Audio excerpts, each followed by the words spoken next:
Alright, we're gonna try to get things rolling here. You get some quick stuff caught up. I've been out today. You're kidding me. My internet's already fucking having issues.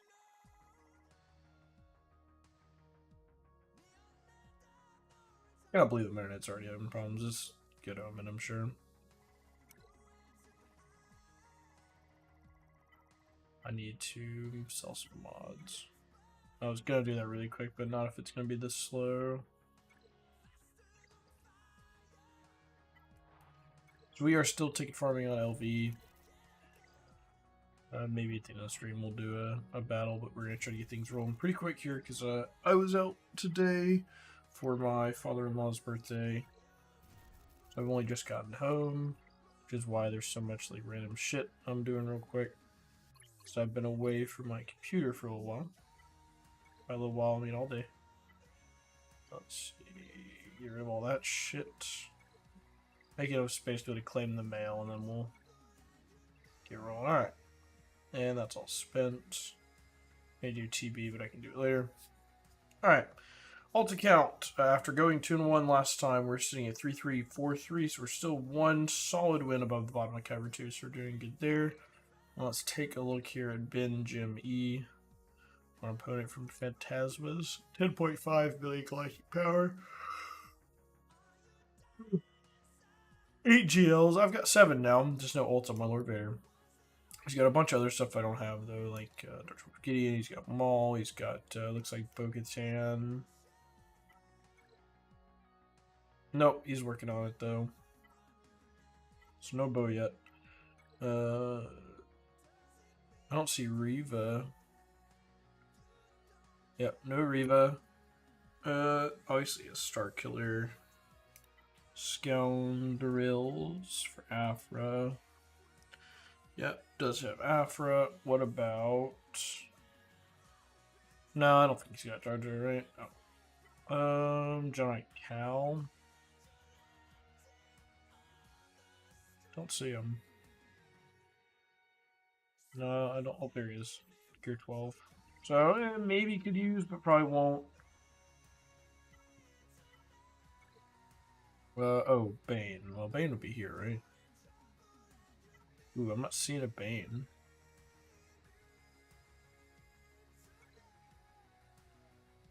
Oh, yeah, there's Bane. Okay. Alright, well, whatever. Either way, it's decent roster, but missing some stuff. This will be the really telling part. Oh, he's got shit ships. Okay. 6-star Executor, 4-star Profundity, no Leviathan, no Scythe because doesn't have Grand Inquisitor. His item's only 6 stars. Palp's 4 stars. Second Sister's only gear 11. He does have... Oh, and his Bad Batch is only... Well, you can make Bad Batch work at 5 stars, I guess, but... No gear... No really play... Yeah, his ships are really bad. I've got a huge... Because I've got 7-star Leviathan now. So I've got a huge ship advantage. I don't think he can clear my ships. So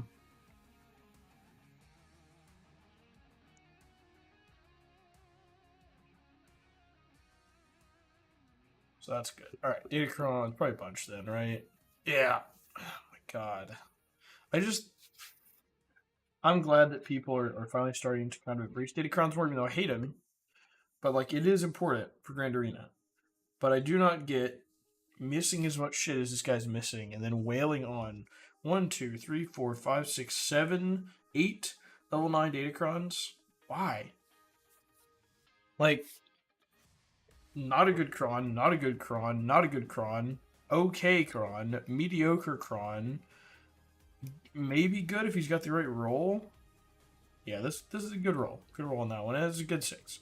Like, that one's good. Nihilus is okay, but that's bad. This is helpful. But, like, this feels like the wrong investment for this stuff. Like, just spamming these to 9. Whatever, man. It's fine. Oh, mods, and then we'll get started. Gotta see what kind of playing pool we're working with. 342, probably better than my alt account's fastest. I don't really have a lot of, like, crazy fast characters on this account. Probably like 350. 343, yeah. So I'm only 1 speed ahead of him. And my alt account's mods are not nearly as good as my main. Okay. Let's take a look. Oh, he started already, and it looks like he might be stuck. He is stuck. That's awesome. We never get to go second. So we, what's worth more? Our bomb's worth more, so he did clear the valuable portion. He did drop one battle. He didn't drop anything else up here, did he? No. So one drop battle, and we need to clear the two. If we clear the two front walls and get access to ships, we win, basically. But that looks like a hefty defense. Yeah. So Ray, Gas, JML, Padme, Kron, Starkiller, Treya, Lord Vader, Malgus, Iden, and God and Java. Okay.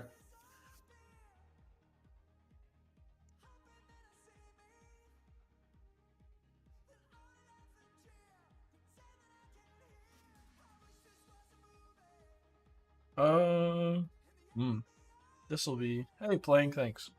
Sorry it's a little later tonight. I hope it works out better for you guys, but yeah, sorry it's a little bit later. So, I'm assuming you just got in here, but basically, we need to clear the two front walls, we win, essentially.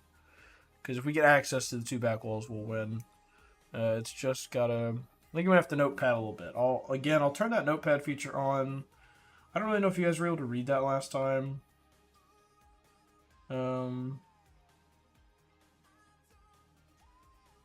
Alright, so again, I know the text is small, but it's better than me just like typing you guys not seeing anything. LV Malgus Iden, that's a good Iden too, because it's got the Kron and everything. Java. And then bottom was SK, Padme. We might find something cheap for Padme. It's probably the thing that we might be able to find something cheap for. Ray. Gas.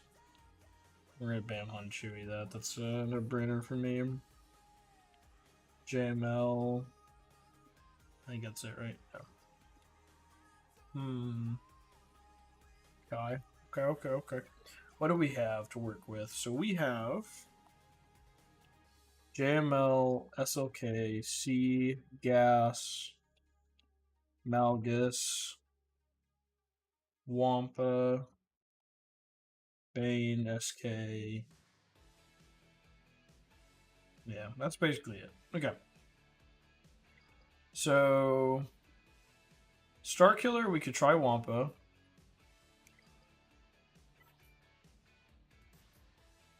Yeah, not good potency on Mara, decent chance there. But I don't know what to use on the Iden. Oh, that's really good. Run. I think I want to use gas on this. I think I probably need to. I don't really think I have a choice, but like I kind of need to be able to gas Malgus.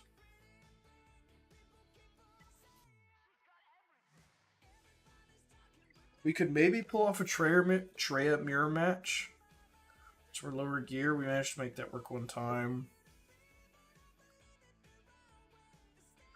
What is Sith Eternal beating for me? I guess that's kind of like the first question I should ask. What's Sith Eternal going to beat?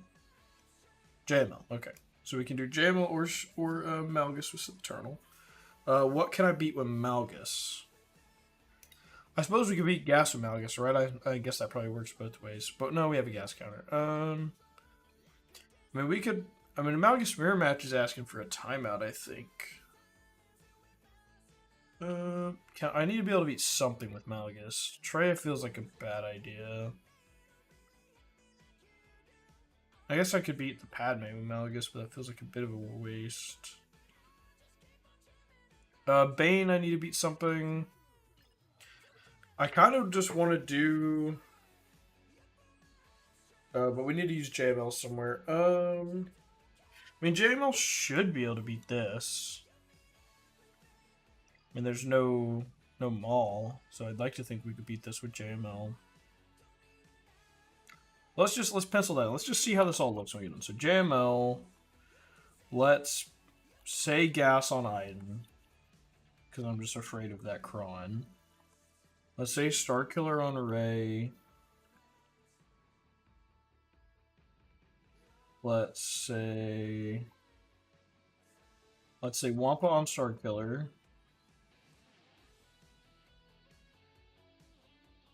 And yeah, we put down SK for Ray. We use Bane somewhere. I guess we could do Bane on the Java. I believe that works. JML would be C. We could also just SLK the Java.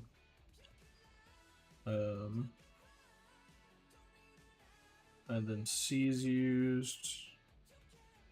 So that leaves Malgus and Treya. So we could try a Treya Mirror, but that's questionable.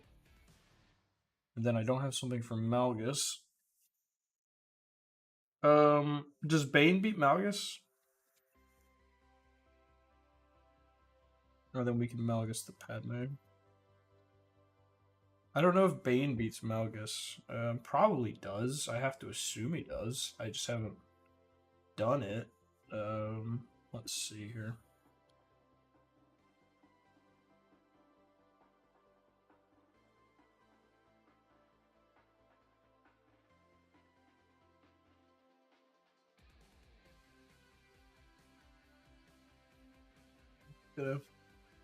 Okay, so alright, GC counters, 3v3 counters, and this is actually up-to-date data now, which is nice. And let's just see, does Bane beat it? I don't want to do Bane, but does he? Yes, okay. So if we need to, Bane would beat this. So that's fine. What do you think about IG88 Shorty level 3 with the product.cron? Why? No, I mean, I don't think that's good. Am I missing something? I mean, I think just about, I mean, Wampa could sell that. The protection up on dots, it only gives it to the character that applied the dots. So, like, Shorty and L3 won't get any. I guess, am I missing something about IG88?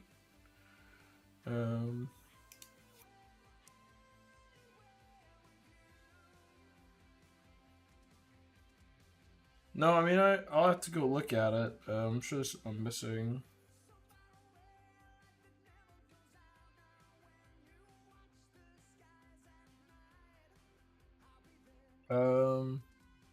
Dots on crits. Yeah, but is the protection up that big of a deal? Oh, he's up here, right?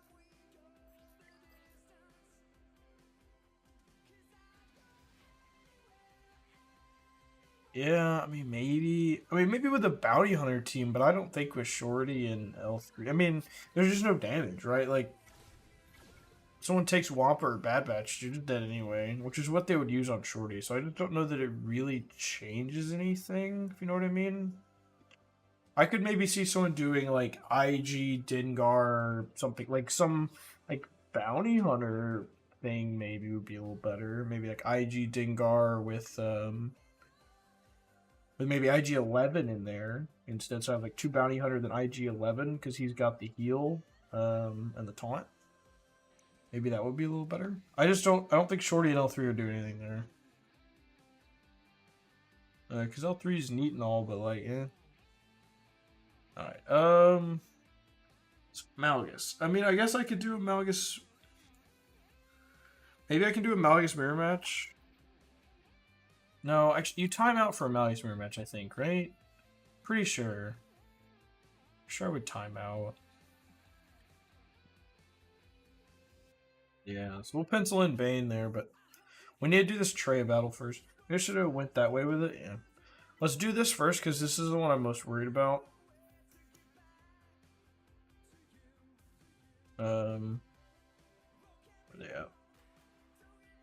Malgus mirror is bad, yeah, I kind of figured. I don't have to be efficient either. It's not like if I clear these 2 walls, I should be good. But obviously I want to be efficient. Yeah, okay. Let's give this a shot. This is probably not going to work with the Kron in here, but I need to know what my options are, and this isn't beating anything else. Actually, maybe this would have beaten Iden. I don't know. I've been iffy. Yeah, them getting that cooldown increase before me doesn't bode well, I don't think. Oh, God. Malgus can Iden? Can he?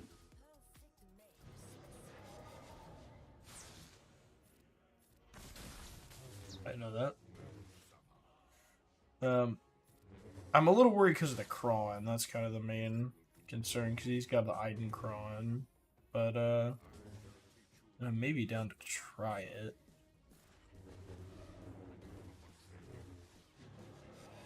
I need them to hit my Nihilus. His kit? Malgus's kit? What in Malgus's kit is anti-Iden?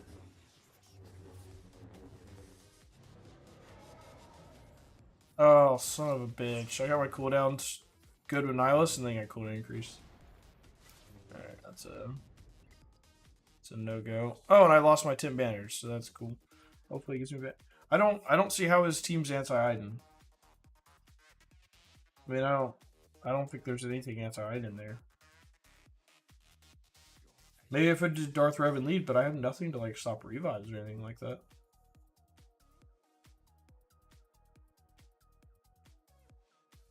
I guess I just don't see it. But maybe I can make that work. I need something for Treya now, because I didn't think that would work. That's why I wanted to do it first. But yeah, I mean, I'd like to gas the Malgus instead of Bane it. That would be my preference. I would like to gas Malgus. Malgus the Iden if that works. And I can find something else to beat Padme. Like, I'll still have, like, some Sith stuff. Well, I would have to do DR lead, then I'm not using Malgus at that point. I was just using regular Darth Revan. Right, like, that's not Malgus. There's no point even bringing Malgus if he's not in the lead. His Omicron and the other two slots don't really do anything. I just don't think that works, man. Against this, 102% defense, double attack. At least she does taunt, so like I'll be fearing like crazy. I mean, I'm down to try it. I don't know, man. I don't really know what I could get if I. Oh wait, what the hell am I doing? I don't know what I'm gonna be able to do if I use Malik here though, but I think I need him. Like, I don't think there's a way I beat this without Malik. And then I think I'd bring Marauder for all the out-of-turn attacks. I just don't... I could probably still beat Padme with this other stuff, maybe. I hope so. Alright, yeah, Tank Revive should pretty much lock it in, I think. The Grit's not helpful, though. Do I have some other Tank Revive? Doesn't look like it.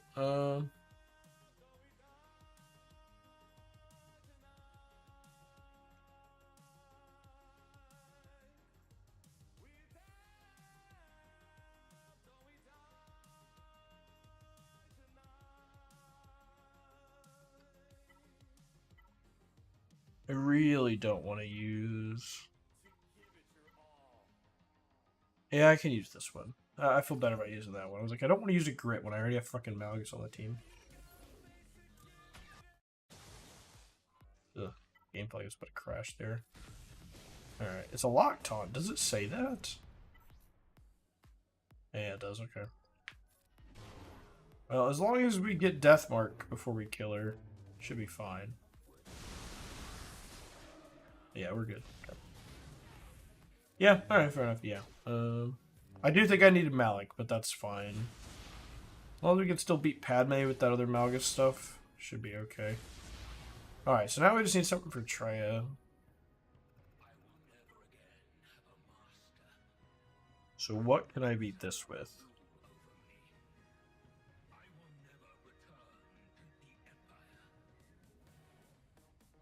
I don't really think I have a cheap way to beat this, man. Qui-Gon? I don't mind trying that. See if we can get somewhere, maybe. I don't mind trying that at all.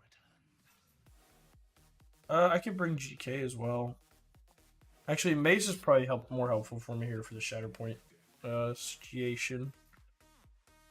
I need that for gas. What else do we have? Sure. Wait. Oh yeah, light side. Okay. All right. What song do I want here? This one. All right. Let's give it a try. If we can knock out Trey or something, this gets really easy to clean up. It's a good little dodgy dodge. Okay. I guess we'll hit the shatter point, get the foresight and everything else. I can't get the foresight because he's isolated. That's all right. Well, that went about as well as it could have. Why am I not dead? Oh, there we go. Yeah, it's a bit of a pickle.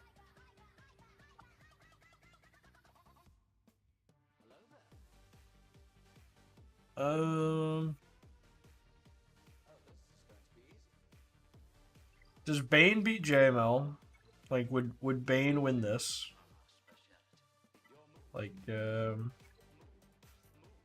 Bane set or something. Would this work? Because I can do this, and then I can shift set the Eternal to Treo. I think this would work. I should check Datacron, but I think it would work.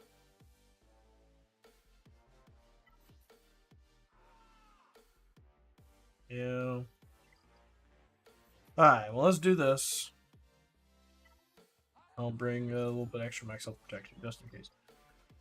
I hate to burn Bane here, but he only cleared 2 zones. I only need to clear 2 zones. So if I can't clear the back, I can't clear the back.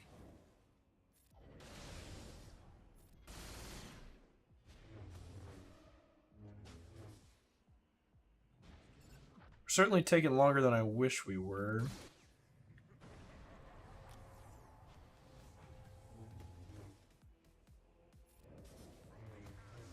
Oh boy.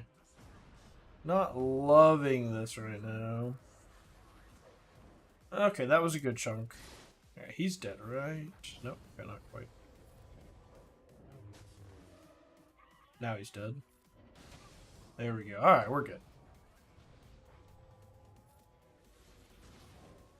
I was getting a little shaky, but we're fine.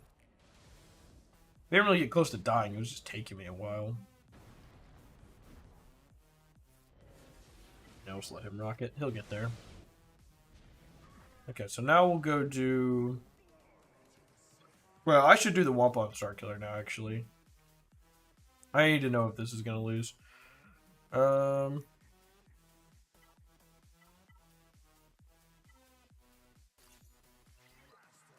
this is going to lose, I need to know about it now. Good.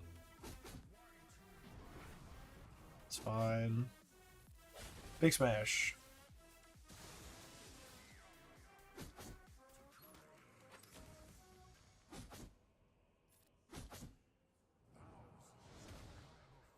Okay, there's the unresistable days. 75, 85. Uh-oh. Uh-oh. This is gonna hurt. Okay, the dots are keeping us alive. Okay, we have tenacity down now, though. I need to get to another turn so I can get that off. Oh, we got it off. Okay. Alright, protection up's back. Baser's theoretically no threat, right? Like, eventually they will die, those dots. We've gotten past the... Oh, wait, he might have... He has all 3 Omicrons, actually, so we could get hit with some pretty nasty shit here. Okay, there it is.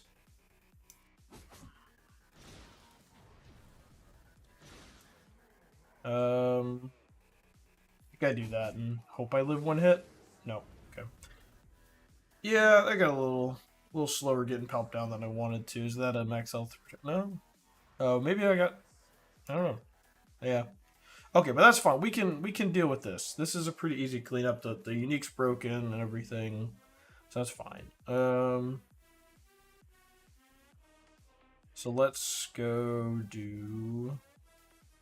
We'll stay out here. No, we'll go up. So let's do Treya now. So that would be Sith Eternal with what was what I was going to use. Got any Datacron? At least I shouldn't.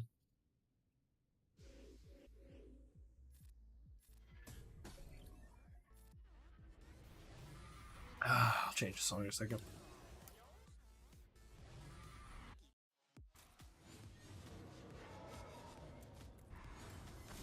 Drinking some nice Fanta Zero. I like to drink sort of a soft drink, but I don't want caffeine this late. Unless I'm trying to stay up, in which case, give me Mountain Dew or Coke.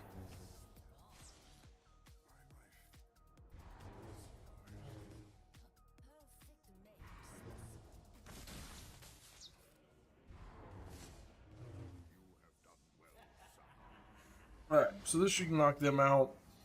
Next battle, we'll do the gas on the Malgus next.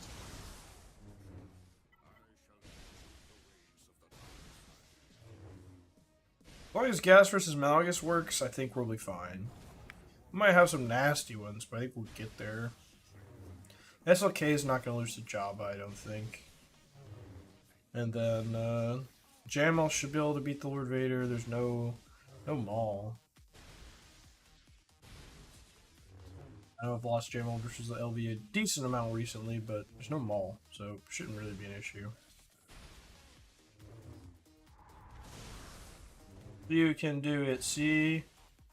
If anyone can do it, he can.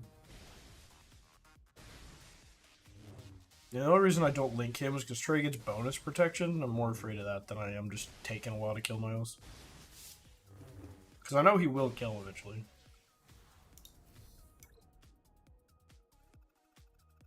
I'm not sure if I got my 10 banners, but fine. Alright, let's do this Jammo battle. This is probably the scarier of the remaining. And we'll do Malgus.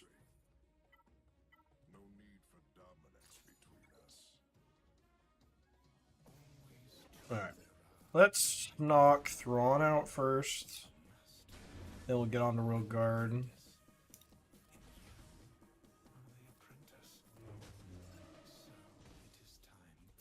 Did I go before L? I don't know. It's fine.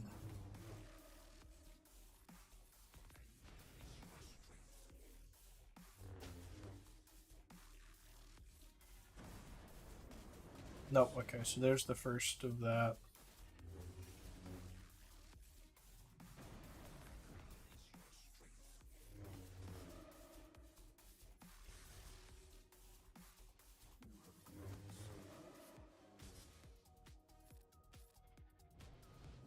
And that should do it.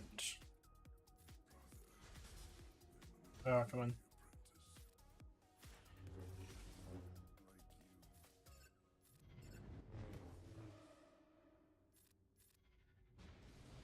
How are you not dead? There we go. Alright, give me some buff immunity, and now that dot thing is not going to help. I'm holding that ult until he ults, just so I have an extra cleanse ready. There we go. Take Jedi Revan's next, so we don't need the Jamel one. So we'll go ahead and just do this now. Mark him down. Cooldown increase, please. Try to reduce the amount of big hits that we're going to eat during this. Go ahead and heal some more. Not a ton of point in doing the blind since it doesn't do anything against him. Alright, we cooldown increase. Don't know why I'm calling Rev instead of Luke. At this point, I only want damage. Cooldown increase. And that might get him. Yep, there we go. Cool. Cooldown increase and general marked him. Yeah, I just couldn't remember if I couldn't remember if he had used it at the very beginning or not. Yeah, I know that there's I believe the cooldown increase can be resisted from Generation, but he gets it most of the time. No, I'm not sure if it can be resisted actually. But yeah, there's 2 cooldown increases on the team. I just lost track of where it went. Alright, let's bring this and Rex 5 with gas. Let's do it. That's a shitty Datacron, should be fine. Which without Darth Revan, we were probably fine anyway, but makes me feel safer.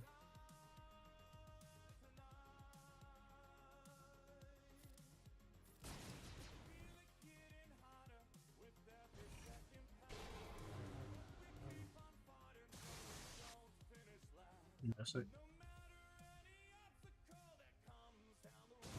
Alright, just typing this on.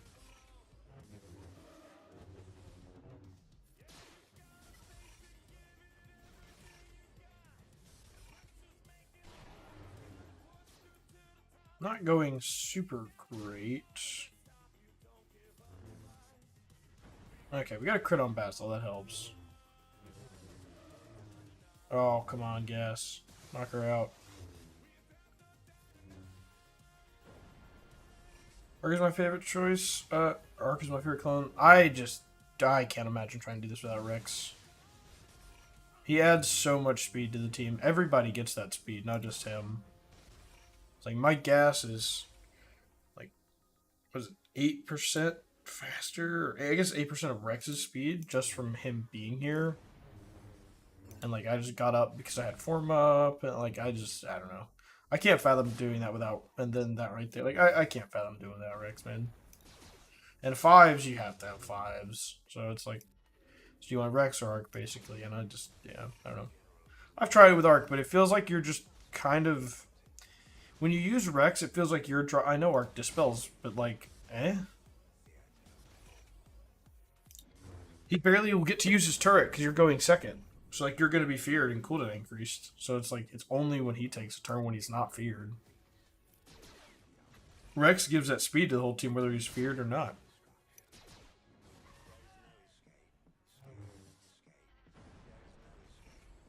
I don't know. I just prefer Rex. It's like, the way I look at it, when you use Rex, you're driving a car.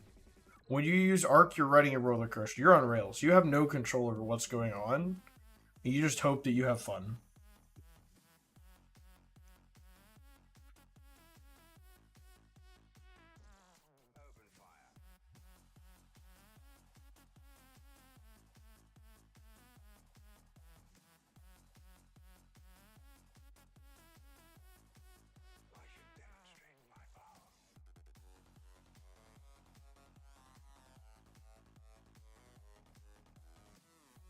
I say Rex to pair Serex. Well, I don't have Serex, so that's not a problem for me.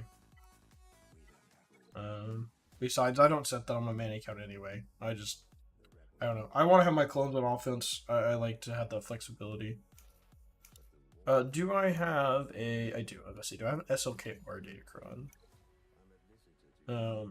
I set, like, things like Cody, Serex, and Wrecker, or something like that.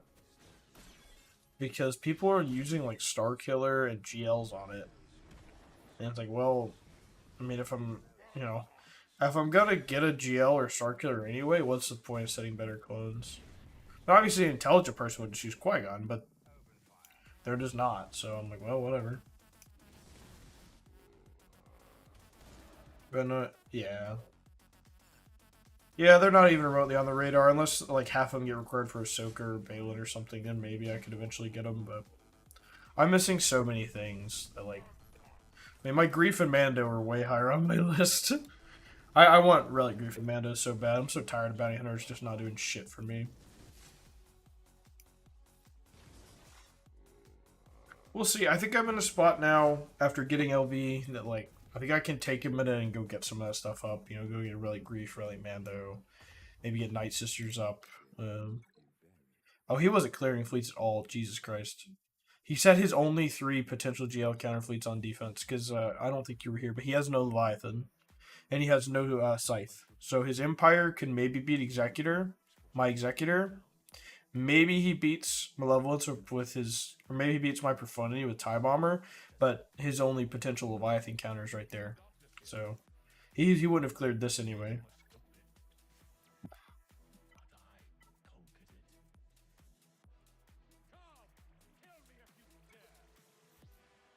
Alright. Do I have a double attack? No, it doesn't look like it. Wish. I mean, I guess I'm still cool with that, though. Like, repost is kind of nice. I don't know, maybe the health and protection is the way to go, though. That worked out for you today. I love that counter. Almost failed me today. Yeah, I mean, what, am I 50-50 or am I 1 for 3? And again, that's not on you. Like, I misplayed that one of the times, at least I know. And then the other time, I just couldn't get somebody dead. I'm just trying to think.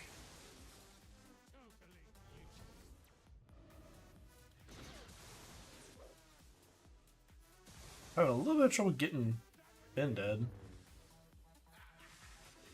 Okay, I need to get that off of you. Why am I... Oh, there it is. 138% defense. Got it. So that explains that. There we go. Go ahead and just hit that. See if we can get, maybe get JTR down. No. Okay. Before the season. I mean, that's not a bad, like, it's not, that's not a win rate to where I'd be like, that's what I'm always gonna do, but, like, if you don't have an obvious counter, it's like, yeah. So, like, LV, like, if I can use a GL on Lord Vader, I will. But if I need to save something, I'll use bounty hunters. You know, it's like, it's not going to be my go-to, but it's a great thing to have in your pocket. If that makes any sense. And I know everyone doesn't feel that way about, you know, a lot of the counters, but that's just kind of where I'm at on stuff. I try to play it safe when I can.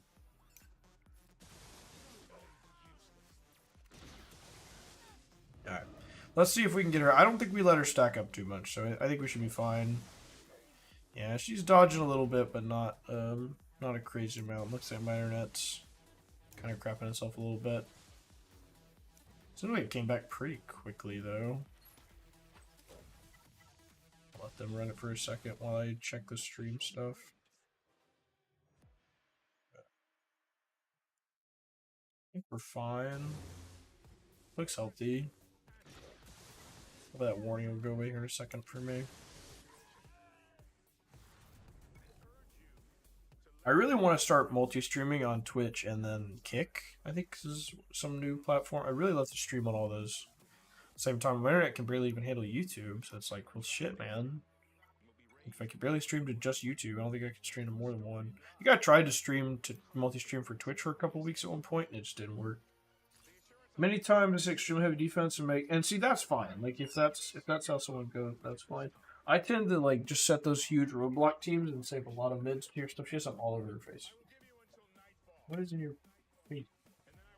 Yeah, it is. It's not. Okay.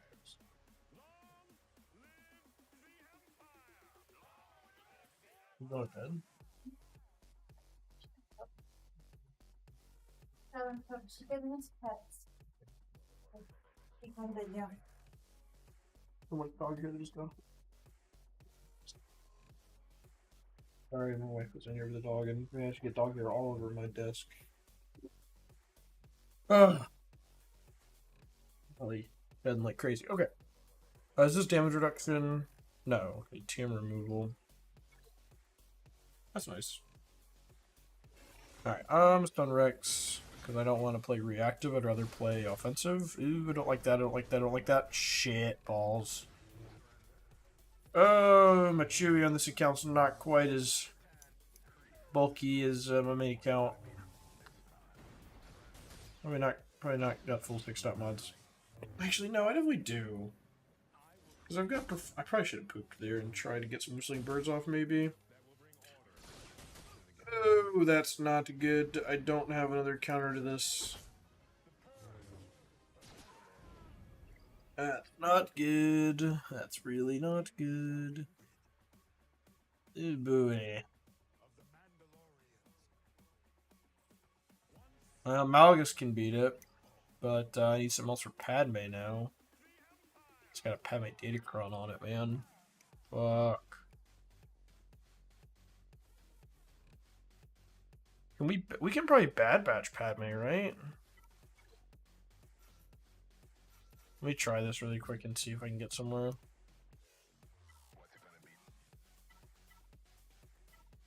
Ooh, that could be good. All right, let's try this.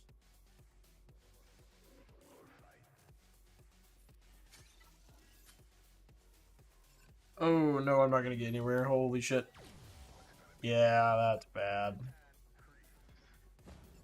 I don't know why on earth I thought this was a good idea. Alright, well I think I got cooldown increase, right? I think it's unresistable, yeah. But we're still hosed. Yeah, that's not gonna work. Yeah.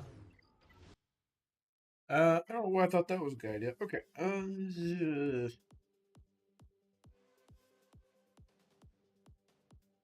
We're in trouble.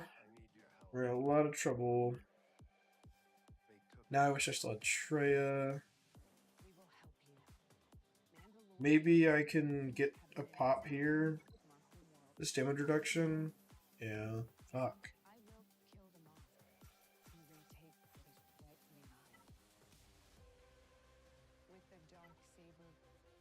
I don't have any tanks.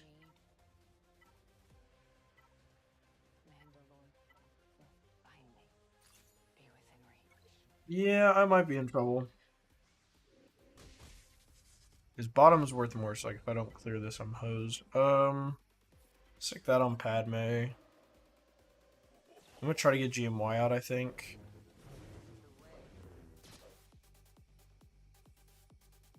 Yeah, well, I'm not getting anybody out if I can't fucking land a hit. When I increase Padme.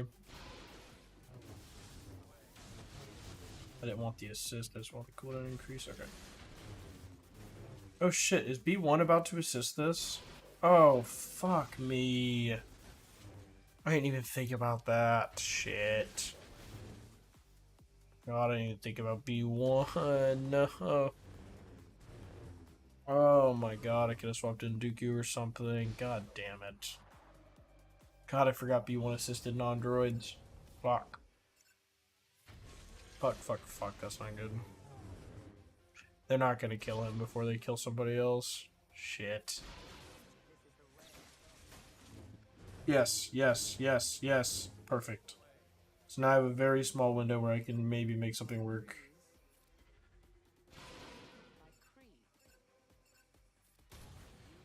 Nope, not nearly enough damage. Shit, man. Fuck. That's on me. Shit. Ines, no. Still have to be able to clean this up too. Fuck.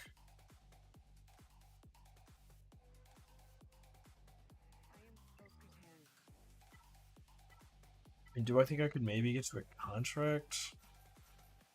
I think this is. I don't have a. I don't have a buff dispel, so maybe I can get to a contract, but I don't think so. And Padme's second. God damn it. Leave Mando alone, you fucking assholes.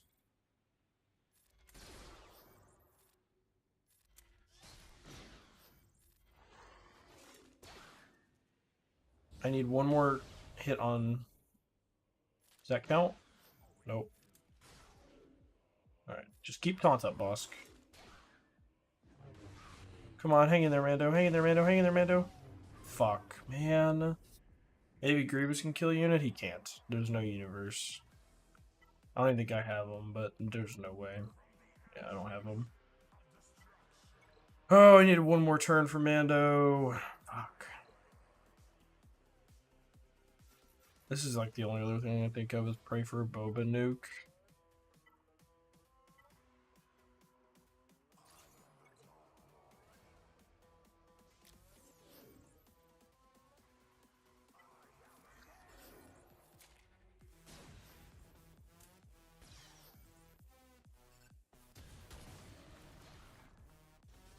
Hey, at least we got some ability blocks. Now we're just giving them protection about the ass, but whatever.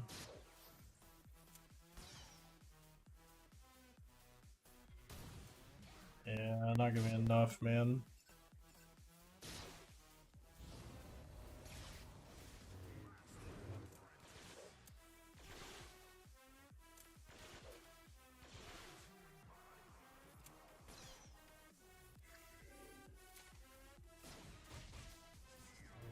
Yoda's really causing me problems here. All that foresight's so obnoxious. I think Mando is our only shot to get through this, and we were one turn short.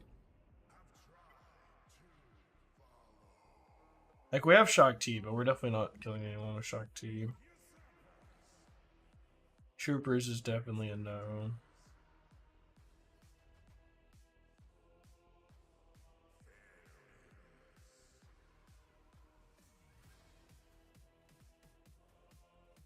Shit, man.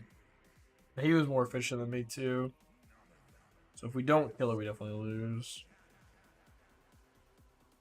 Oh, it actually doesn't matter, because I have to clear bottom, so if we don't clear it, we lose no matter what. I don't have any more instant kill. I mean, I have Malgus, right? Like, the problem is I need him for here now, because we lost this with Bam and Chewie.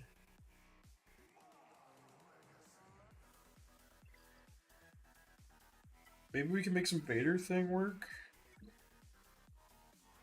I don't have the lead Zeta.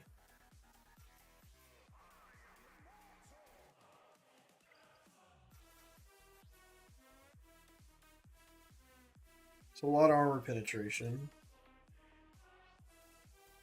I don't know if I want Piet actually. I mean, I need the buff to spell, but there's a lot of turn attacks now. Ah, fuck it. I don't know.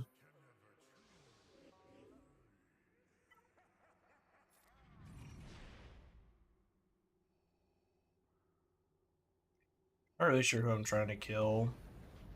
Nobody, I guess, because they all got fucking protection up. Yeah, I mean, they're all getting protection up.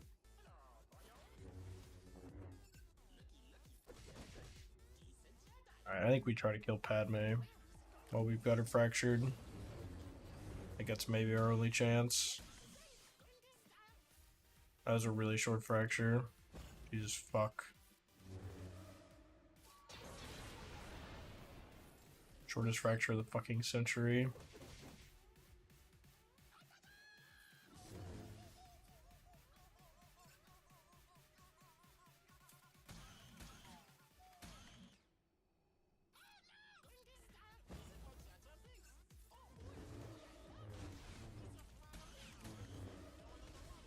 Leave Vader alone.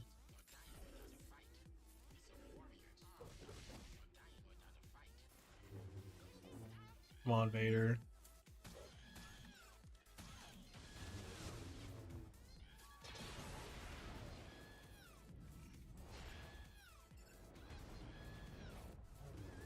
Yes. Alright.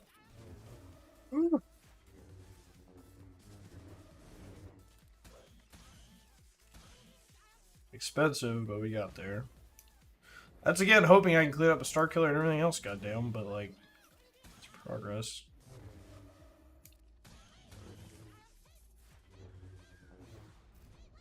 Alright, Vader, praise be. Hope Malgus wins this, otherwise those all for nothing. God, I don't have good options here. I don't suppose we need to kill the whole team, but we need to do well. Let's bring this. Oh, the pink revive didn't do anything, but maybe the other part will help me. It's bugged or whatever right now.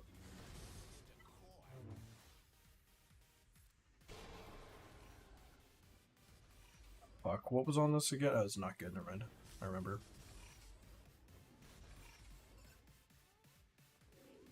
Okay, there's the form up. Let's get some. Yeah. See, that form up, like, gas is getting back up. I've only taken 2 turns. Like, that's why I think Rex is so important. And I barely got to do anything before he's back up.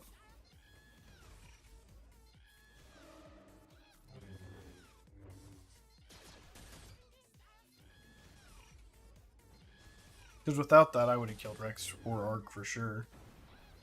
And now I'm getting blasted.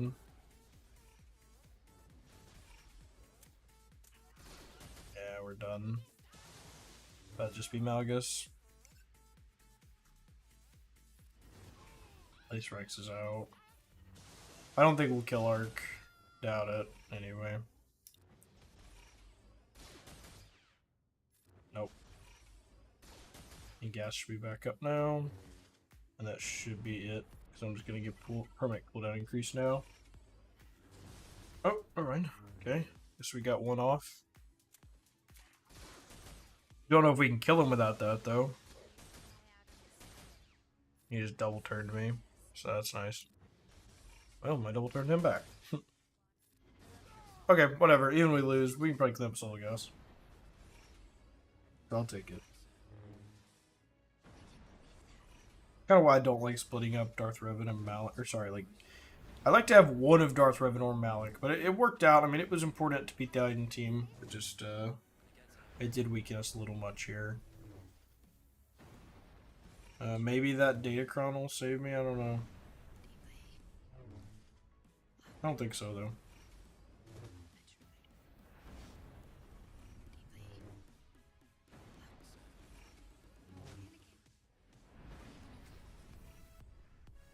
Maybe I'll be sitting here for the next 2 minutes. I have no idea. Because I'm definitely not killing him. Because he has tons of health steal. So it's like even, yeah, like, okay, sure, I could take a couple hits below, but like, he's right back to full. Yeah, so I think that Datacron is like healing my protection back every hit.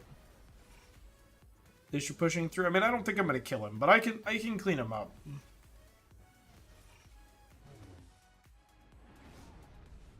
Which maybe that's what you meant. I don't know. At least I hope I can clean them up. I mean, you saw what I didn't have a lot left. Because I had to clean up a Star Killer, too.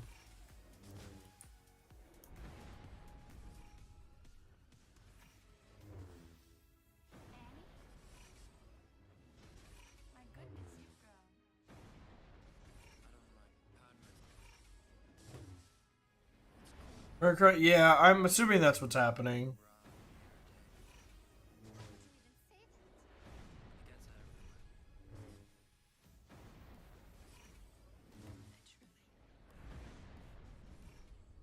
He has the power to save himself, but not the ones he loves, you know? Otherwise, I might win the battle if he could save his goddamn teammates. I don't know if we're going to be able to clean all these teams up, but I wish I hadn't taken that Krun now, because we're going to be sitting here for fucking ever. I need him to, like, not crit 5 times in a row, and then maybe I'd actually kill him. It's actually crazy how busted this is, though. That I can sit here and tank a 15 armor shred gas.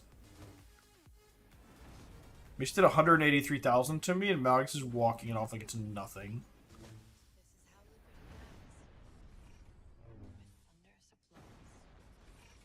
Hopefully they fix this soon, because, kind of nuts. Kind of nuts. Actually, that would be one of the first times you even knocked me below. Yeah, okay, so I guess it's just that I'm gaining it as max protection over and over, so I just have crazy high protection.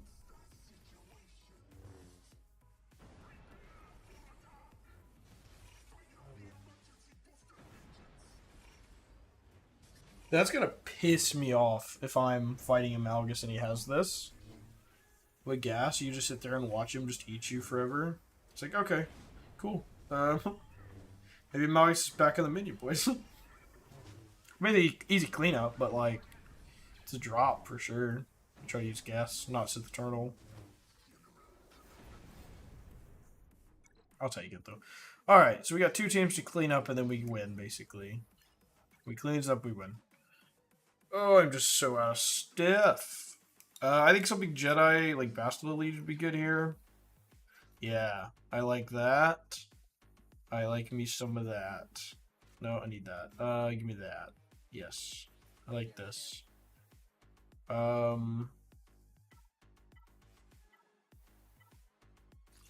think we should have enough tenacity to not have any shit from Mara landing. Now we got tenacity up to counteract the tenacity down. She'll be dead. Alright, we're fine. So now let's just clean up gas.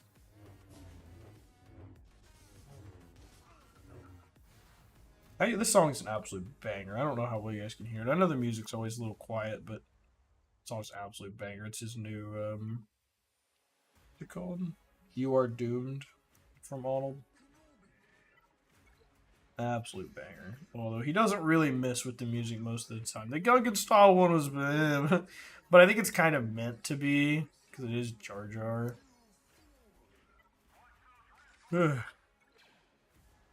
Love the sound quotes from Battlefront 2, the OG Battlefront 2. All right, let's knock him out. That should get him. Yeah. All right. Cool. So we win. I mean, we're good. We got to clear a few teams, but like we win. Yeah, we're not gonna be able to clear shit of that. I don't think. Maybe that one. But as long as we clear fleets, we're good. Which I don't know, maybe we won't. Oh Lord, have mercy. So he's got Bad Batch in there somewhere, but not in the starting. These are weird lineups. So we'll start with my normal, which would be like my Malevolence TIE Bomber here. I don't know. I want to Malevolence this. But like, I don't really think Negotiators could beat that. We could maybe beat that, but I don't have like Plo Relic, so that's kind of hard. Let's just do what we would do if we were fighting like Leviathan. Let's just treat that Negotiator like it's a Leviathan. So we'll do this. That's sweet. This thing with TIE Bomber. And hopefully we live. If Spy dies, we're up a creek without paddle. Really want a Relic Spy for this too. Cool. Alright, that's nice. It's a good start. So let's cleanse them two up. Let's get our Buzz Droids laid in. Yeah, that's alright. That hurt. Wait, where's HMF? Wait a second, where's Hospital and Falcon? Wait. This guy just took the team from the event and said, fuck it, go. Wait a second. I feel like if HMF was in there, he would have came out just then. That is so bizarre. What on earth?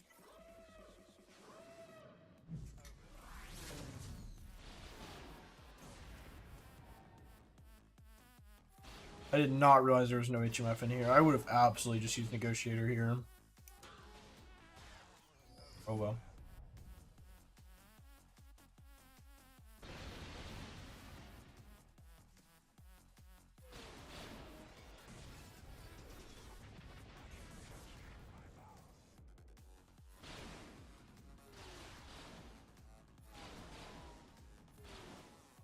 You would need TIE Bomber.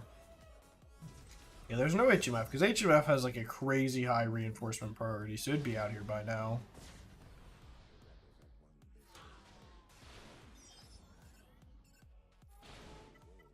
That is so bizarre. Why on earth is there no HMF? A lot of this guy's fleets are like not 7 stars and shit. Like I think this guy just really ignores fleets. At least that's what it seemed like when I was looking at his roster beforehand.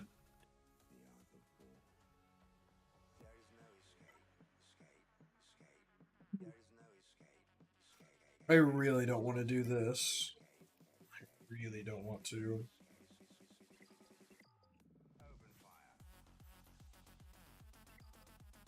I really don't want to coin flip it.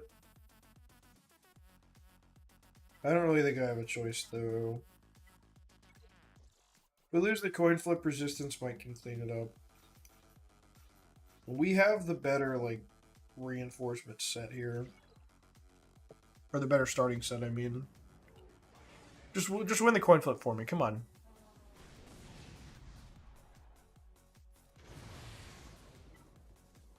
Cool.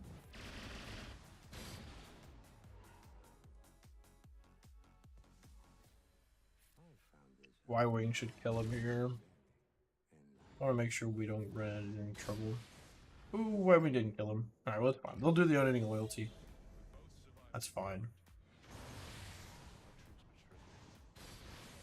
Should have just gone for the AoE with Bad Batch, but oh well.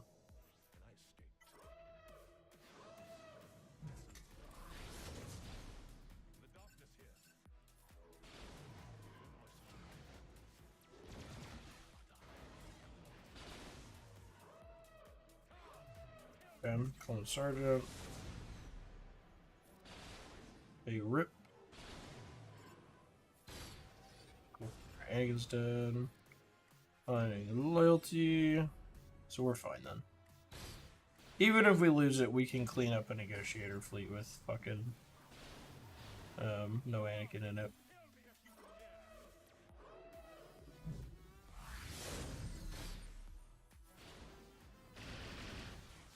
TIE Bomber works malevolence. That is a specific thing for fighting profundity. We're fighting rebels. The ship is just like super anti-rebel. So what you would normally do, if you have Y-Wing dead there, when I called in Soldier, you'd call in TIE Bomber instead. If Y-Wing's still alive, you call in Soldier, and then you call in TIE Bomber next. I just didn't get to it because the fleet died so fast. But yeah, you come out with TIE Bomber, just do a basic, and then on your next turn you do the AoE. So you get like 3 turns straight if the enemy is burning, which means they can't assist if they're rebel, and it's uncleansable. So it's just super effective. And you don't really need it with Empire, like once you have Scythe and stuff. Scythe and Iden and Second Sister, like TIE Bomber's not really needed here anymore.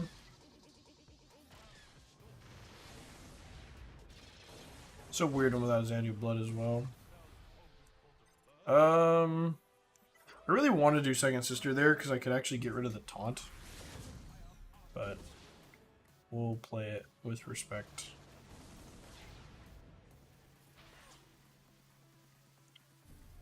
Let's heal up a little bit. No dodge. Cool. Don't love the mark on Scythe. Good. This will help.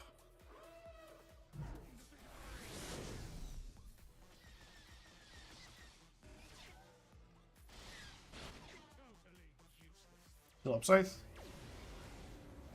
And we should be golden from here.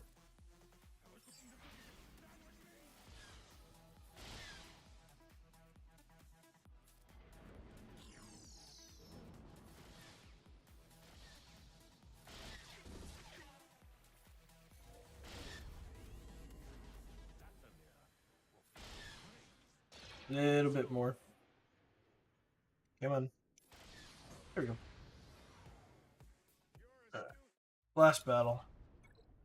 Oh wait, that was the last one, right? There we go. Win. Easy. Not really easy, but we will stop there. Normally I wouldn't mind doing like a couple battles, but we don't have shit left. And we've won. He is not getting through the Riva. If he was going to, he would have. And we're already starting really late tonight, so I definitely want to just get moved on to the other account. But normally I wouldn't mind maybe doing a few. But if I had more stuff, I'd probably do it. Alright. Let me switch accounts really fast.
Alright, getting pulled up now.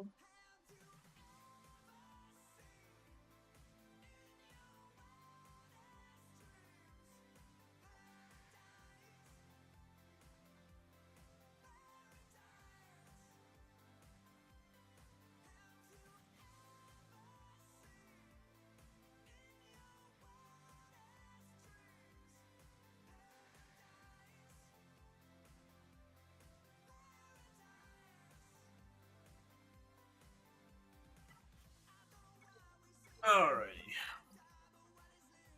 Not capped on anything yet. Hey, I just want to let you guys know I did get, so since last time, we did get our Master Qui-Gon up and relicked, so he's done.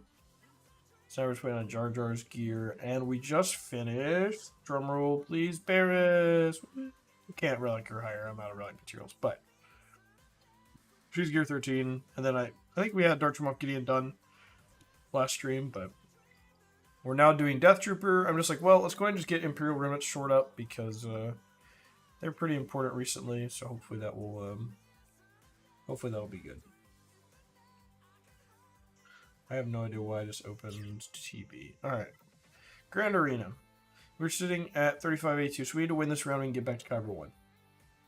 We're up against Darth Lord Jar Jar from Boba's Paint Shop, 10.6, 1, 2, 3, 4, 5, 6, 7, 8.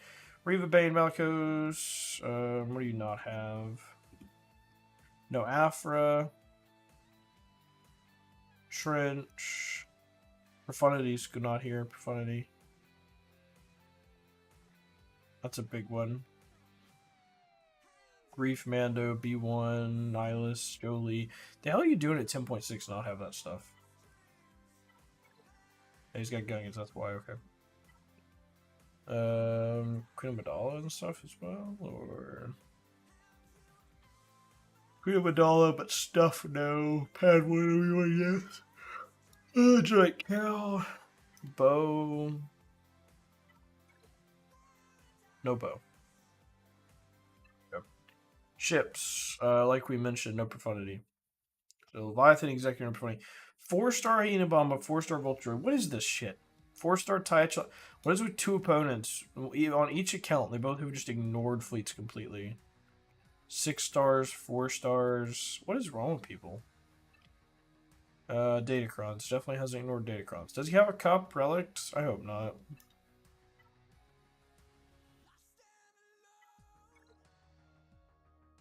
No. Okay. What were the mods like? And then we'll get started. 365. Pretty good. Jeez, you not ignore ships. Alright, let's see. Wow, he started too. And he's also stuck. Goddamn. Okay. Jesus. Well,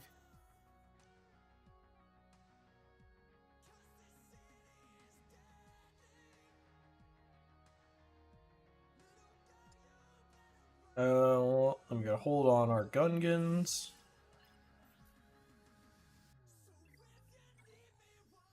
Nothing there. That's crazy. Nothing there. Wow, just one hold. Alright, what are we looking at then? Queen Amidala. Stormhawk random shit. Bam Hondo with a Nest Datacron, Ray, Dash, Reva, Leia with the broken level 6. I saw that one this morning, or this afternoon. This thing that we're going to try to Qui-Gon Jinn and probably lose. Maul Mandos, and then his own Qui-Gon Jinn, which will do the Nuke B1 Jango really quick. Go ahead and get this one nice and done. Sure.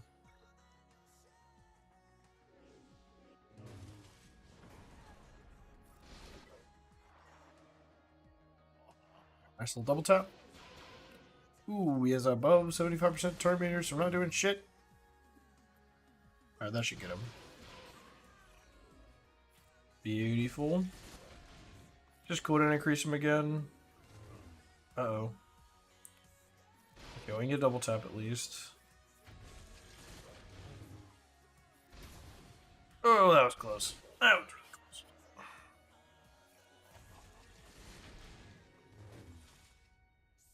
He still might soul me. Yeah, Cam might be about to rail my entire team.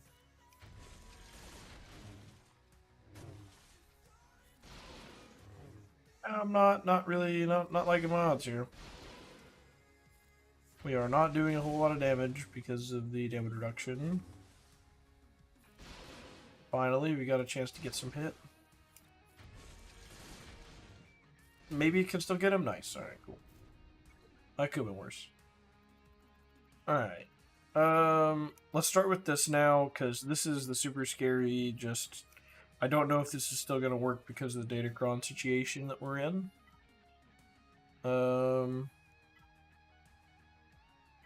Actually, the special ability Terminator is probably going to be the move.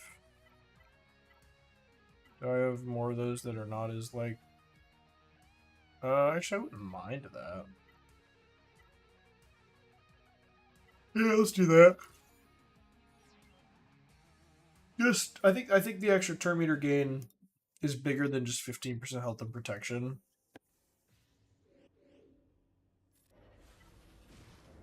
So we have to get to the point where we're basically going to one-shot her, because she's just going to constantly be restoring her protection. So Bane needs to one-shot her to win this. And I don't know if that's going to happen or not. So far, I don't have high hopes, I'm going to be honest. I was kind of worried about this even without that busted Datacron. Ooh. I mean, that's permanent, the Bane no longer has protection. I don't know if I've ever had that happen. They're running the floor with me right now.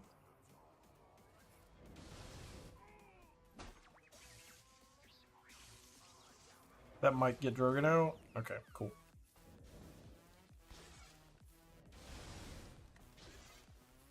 Muzzle hit auto. He's either going to kill her or he isn't. I'm not sure if it's going to work or not. Come on. God, so much max protection.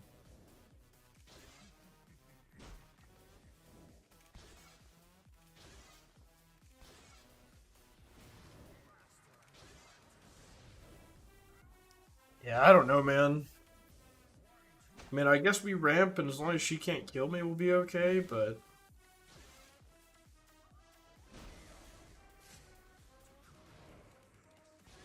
Yeah, I don't know. I'm not doing a lot of damage right now. Jesus, that hurt. Yeah, we're definitely not winning this.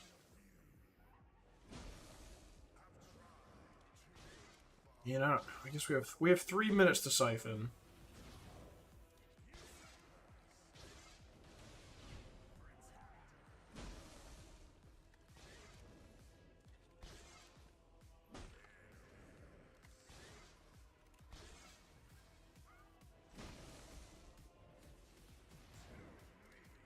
It doesn't really look like we're making a dent, dude. That's crazy. So I just lose? I mean, if this can't kill it, what the hell can?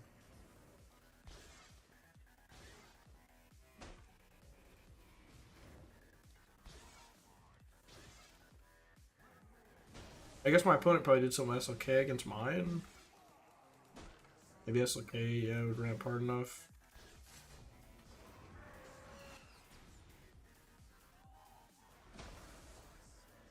What's even shittier is I have to be worried about that ult, because if she kills Drogon, or kills Bane with it, she'll revive both of them, because they died to an AoE.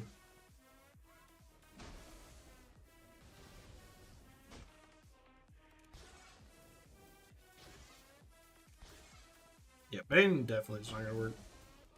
I mean, it's been a minute, and she has more protection than she had when we started.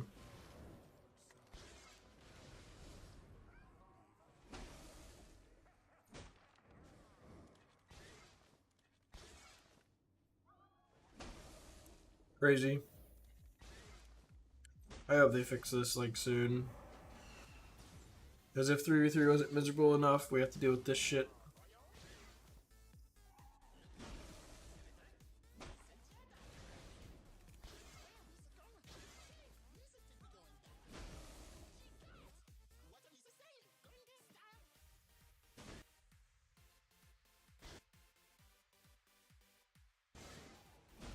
Alright, I'm just doing some typing.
Oh, that's crazy. Absolutely crazy.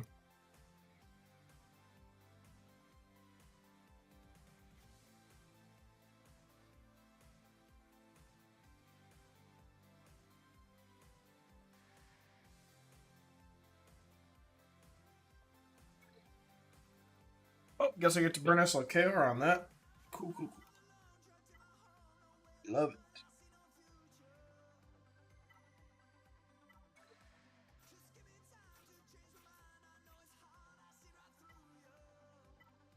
Wait, give me one of those. I think I don't have any more.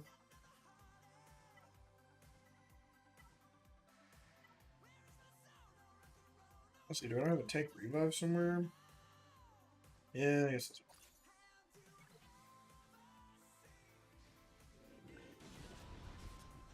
I haven't done the Granny Quizzer song in a while.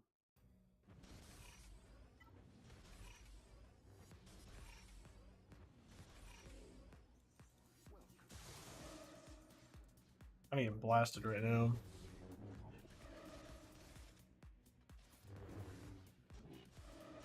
Jesus Christ, man.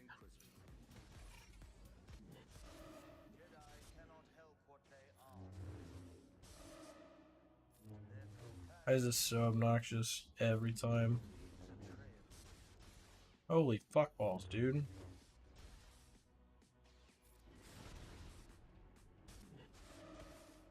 Please leave Bane alone, or Malgus alone. There we go. Or hit GI, he has least turn meter.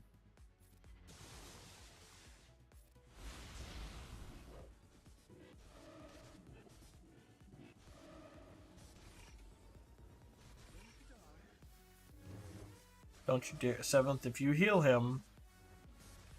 7th if you heal him. Okay, cool. Not a heal.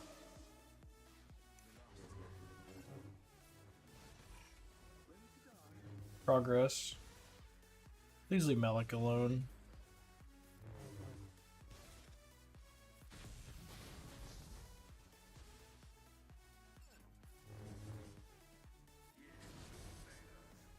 Come on, a little bit more sauce.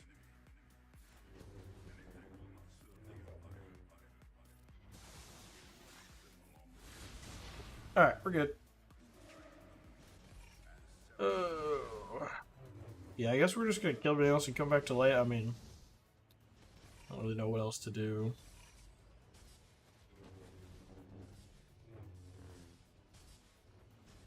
That seems like the only answer.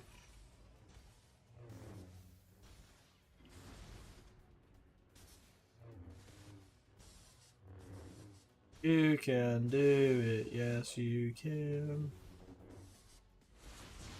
Oh, my kid wants some Discord messages as well as runs. Oh, Lord have mercy. All these battles feel like they take 18 years.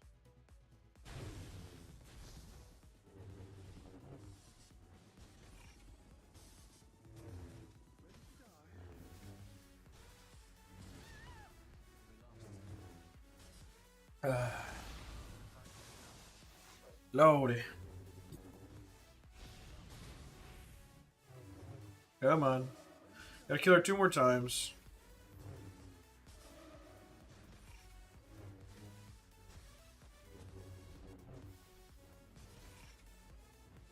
Anytime now. Why is Malik not getting ability blocked?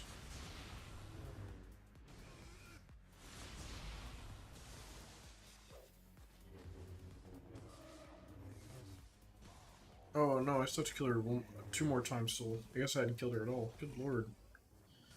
And if you're ever wondering, you can see it because she's got the hatred icon. So you know she's got at least 1 more life left when she's got a hatred buff.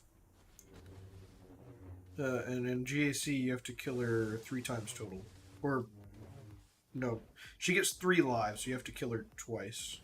So she's got hatred when she starts, you kill her, and then she gets it back, and you kill her, and then there's this. In TW, I think it's just twice.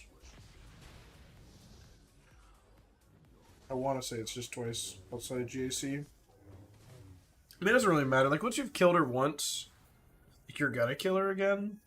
You've either insta-killed her or you're going to kill her again. So it doesn't really seem like the reviver makes a big difference.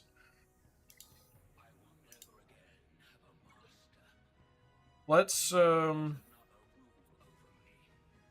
know. I mean, none of this looks particularly hard, but let's make sure Starkiller...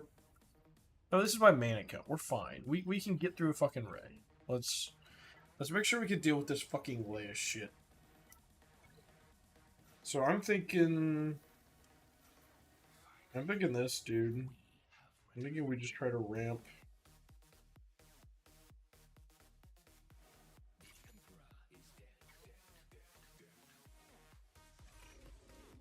We're just going all out cheese ramping here. Probably could have done Hux, I don't know. Like he would have just died so fast it wouldn't have mattered. Cannot believe I used Bane and SLK SF tie to clear this fucking team. Well, I said to clear it. I haven't killed it yet, so I don't know. But hopefully to clear this team.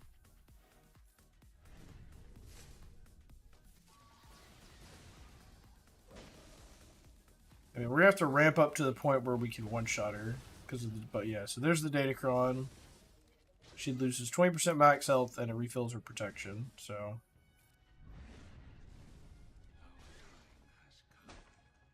Absolutely insane. Which normally, like, okay, it happens once, so it's not a big deal, but the bug means it's just gonna keep happening. So SLK literally has to one-shot her. Now, her max health, I think, gets lower every time. By 20%, maybe? I don't know, just hit auto at this point. Let's see.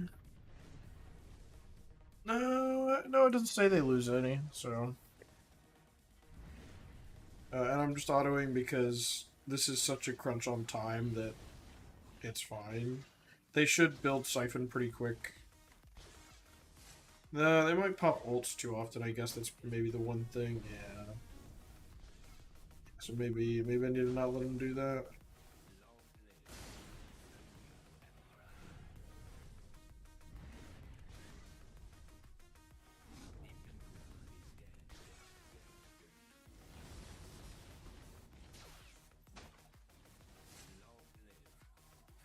Let's try to make sure he doesn't pop ults early. Otherwise, I'll let him run. Once we get to full charge, I'll let it run on auto again. Clear that retribution off.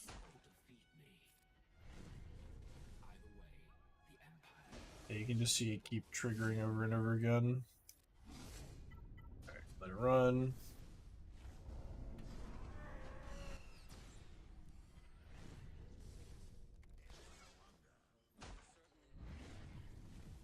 Is it 600,000?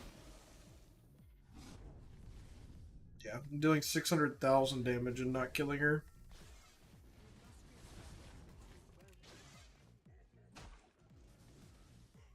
There we go. We're getting there, though. You can see it. You can see it ramping.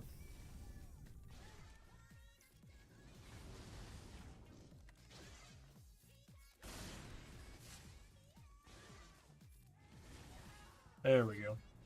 Jesus Christ.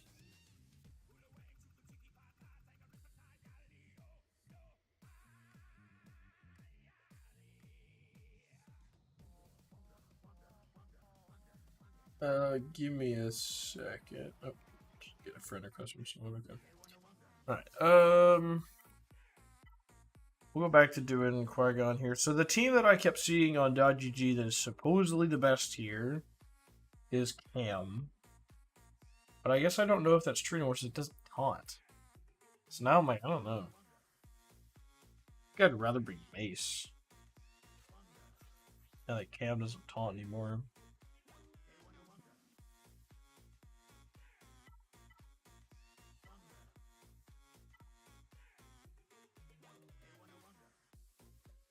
I'll do that. Let's roll.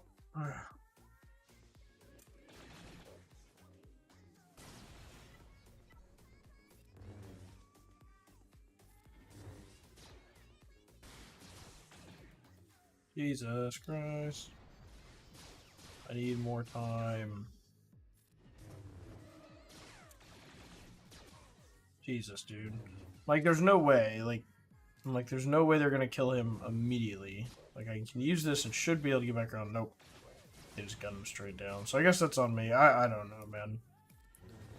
Yeah, I just fall apart way too fast here.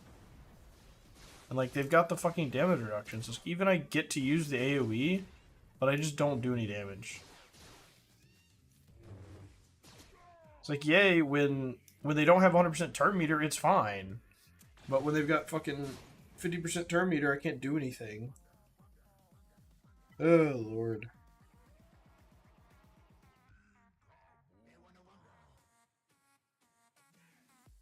I see this got your puppet data card to go away. I don't know. I feel like this would get it. Geos is probably a no-go. Guaranteed days is kind of bad. I'm gonna try this for shits and giggles. I think I don't get anywhere though.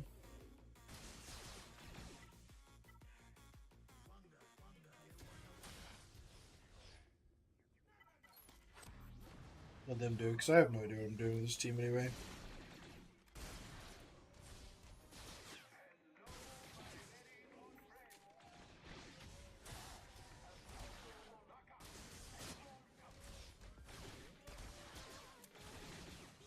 God, it doesn't seem like I'm getting anywhere.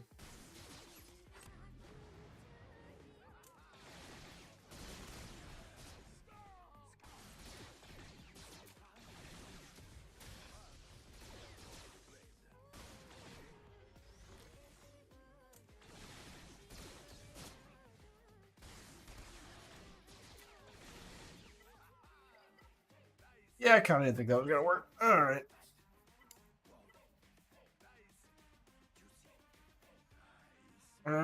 Ooh, Giant Training Ray. Great, get it.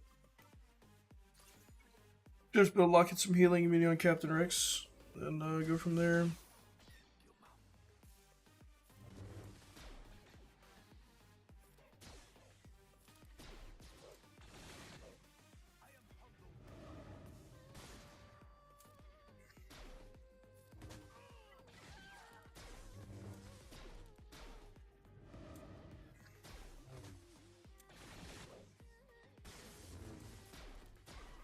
Oh, he about started to solo me.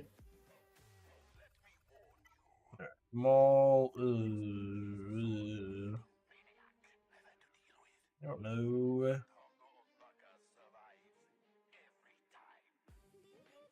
I think that's an okay use for Afro, to be honest. But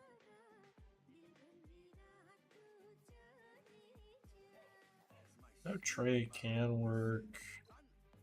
No Don's bad. Let's take a look. I never see Mole.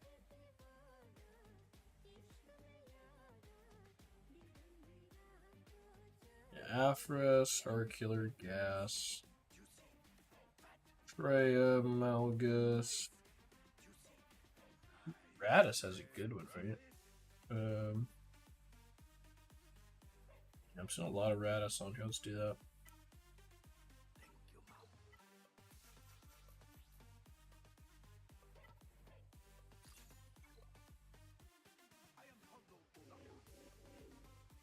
Alright. Normally there wasn't Django, but that shouldn't be a huge difference. I know I'm giving him 5 sacks out the rip, but should be fine. He was going to go back to back anyway with Canderous here. Alright, can you hit somebody else? There we go. Thank you. So you kind of need Malzai to be a little dumb.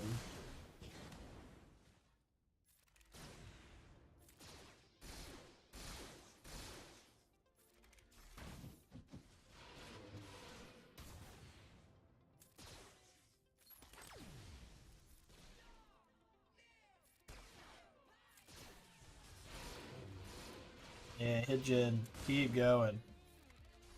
Absolutely. Big hits. That might kill them all. Ooh, not quite. Almost, though. Give me a little bit more sauce and I'll kill a bit of you. Nice. That was, I'll take that. That's a good exchange.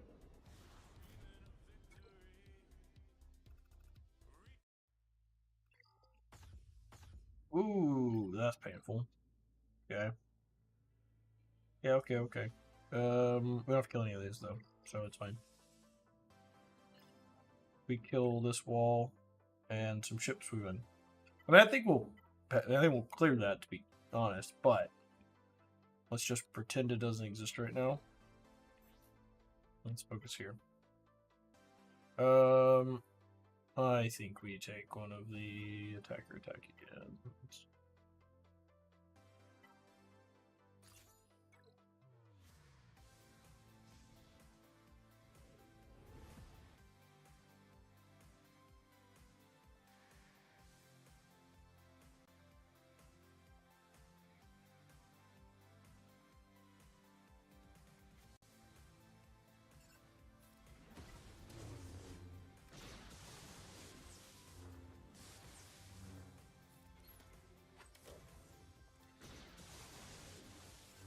Okay, and now we're on to Ray.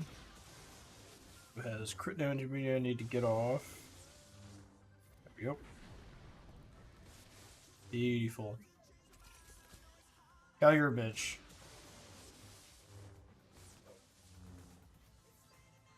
Look from the Beaver Dam. Oh, I guess that means Beaver just finished up. Good to see you guys. As usual. Let's get some stagger here. There we go. Got the inspiration off. Let's pop it. What is going on? How did he was doing 3 JCs tonight, right? I think it's just me and you. Oh, you're good. Alright, let's get the inspo off. Oh, I got it. Did he win all 3 tonight? I didn't get to catching. I was out with my family for my father-in-law's birthday. But I did see that he was doing 3 of them.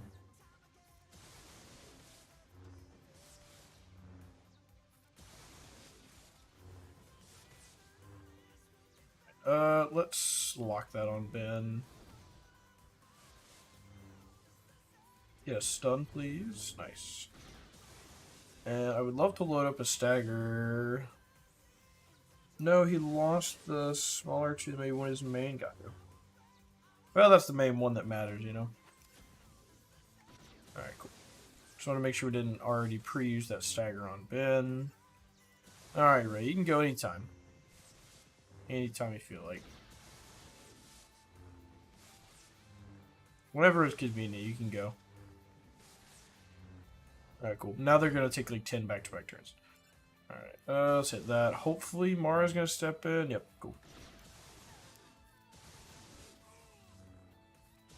Easy enough. Oh, we won my alt account. We're on my main account right now, so... Just hitting this through right now. He's stuck on Lejabba. Oh, well, I do have a bunch of videos. Let me go ahead and PSA about this. So, Arnold made a video about this Datacron as well. So, my Bane timed out. Darth Bane timed out against this. Full 5 minutes of sitting there, didn't kill her. I had to clean it up with SLK and the Special Forces TIE Fighter Datacron. And it took 4 minutes of ramping with SLK to kill her. So, just saying. Really want to take the tongue inch? Yeah. Again, she didn't get a character element, yeah.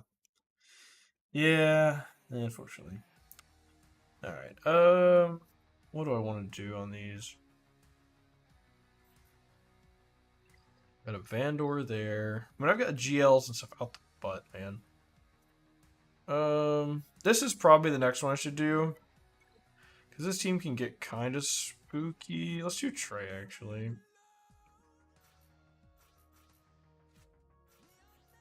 Do I have a Datacron I like for this? Wouldn't mind a tank revive. Ooh, I like TM gain. Yeah, I like TM gain, sure. Let's do Trace on and go. So the main thing here, okay, she doesn't actually have any Omicron, so we're in pretty decent shape. Is we just need to kill the decoy and then isolate Queen Amidala. That's kind of like the main just bam bam combo you have to go for. So we need to get the decoy close to dead. Then the moment that that we kill her, we need to be ready to annihilate Queen Amidala. So if you don't play this right, you can really fuck it up. But should be fine. I don't know how well this works once you've got both of these guys relicked. Actually, really, I've never even fought it with him relicked. He kind of hurts. But both of them relicked, I don't know if this still would work. It feels a little sketchy. If that was the case, I mean. It helps that she doesn't have any... I don't want to lose my isolate, actually. I want to keep that on her. Alright, so we don't have the annihilate ready, but we'll try to chip at her. Or maybe we can pick off the side boys here. Oh, that's depressing. Oh, never mind, that's fine. We can retrigger that, I guess. Not that it does anything. We can't cooldown increase any of them. Alright, so that's cool. We'll kill, we kill the decoy one more time, and then we'll annihilate her and be done. So we save that. The main thing is you just don't want to do the annihilate on the decoy, because you'll never kill her fast enough without it. You have to have the annihilate for the queen.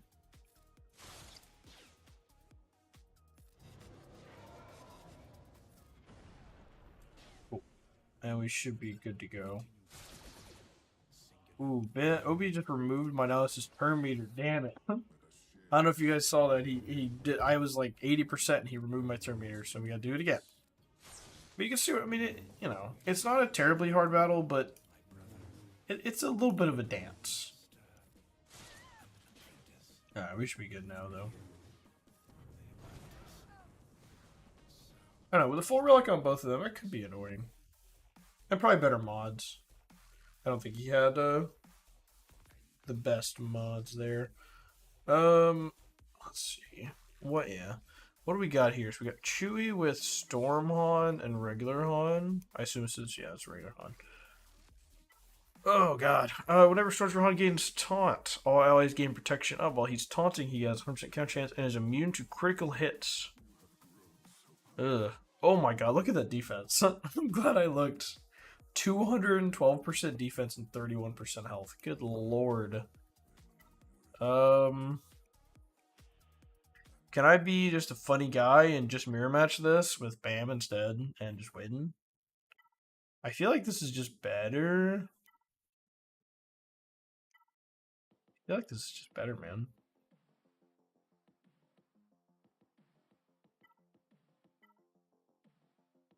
We're gonna do it. I'm a little iffy on this, but I have faith. I had faith in my mods that I was gonna go first too.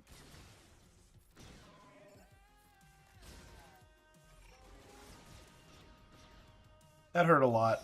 Now I wish I hadn't done that with Bam, because I'm definitely gonna lose Chewie now. Alright, well we'll see if they can kill Storm Han. I don't know, he's a pretty thick boy. Kinda close. He might soul me. Healing immunity? Okay, maybe. God damn. Yeah, I shouldn't have tried to Whistling Birds with Bam that first turn. I should have just waited. So that could have damaged me and Chewie there, and we'd probably be okay. Now we're in a bit of a pickle. I think we might kill him eventually. What was the 6? Oh no, he's got the. Never mind, I'm done. Yeah, he's got the bug level 6, so I'm not gonna kill him. If he didn't have that, we'd be fine. But he's got that level 6. So that's why we're not. That's why it looks like we're doing like no damage. Okay, well, I'll lose with that. Honestly, I have no idea how my GC didn't go today. My opponent had terrible defense, so I full cleared him. Lost like 4 banners, but he has a stacked roster. In 3v3, I always favor the person that set the harder defense. Because, like, it is so easy for little stuff to trip you up in 3v3 that he could easily just drop a battle to something stupid. In 5s, I don't always feel that way, but in 3s, it's so easy to get tripped up on something stupid. So I think you got it.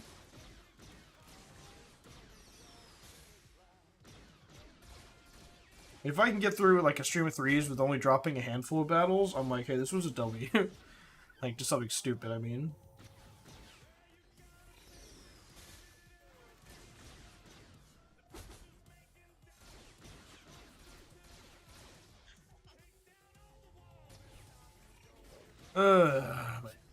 This Datacron is gonna piss me off till they patch that. If they're gonna patch it, hopefully they patch it.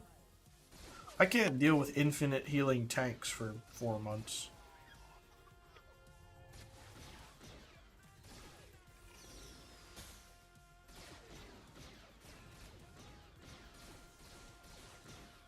If I want to be cynical about it, they'll wait on like half the player base to roll this Datacron and then they'll patch it.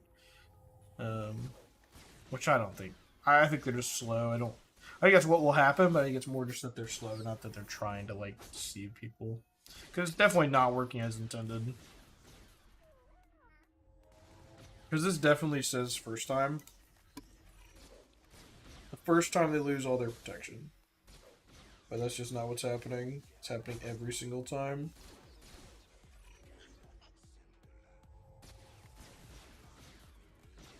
But this should work under normal circumstances. And if I hadn't done the dump thing with Chewie, I might have been good.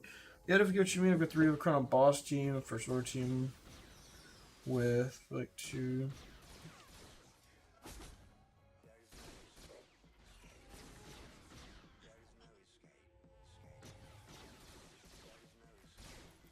Probably won't stop on the first order. First order is gonna do a lot.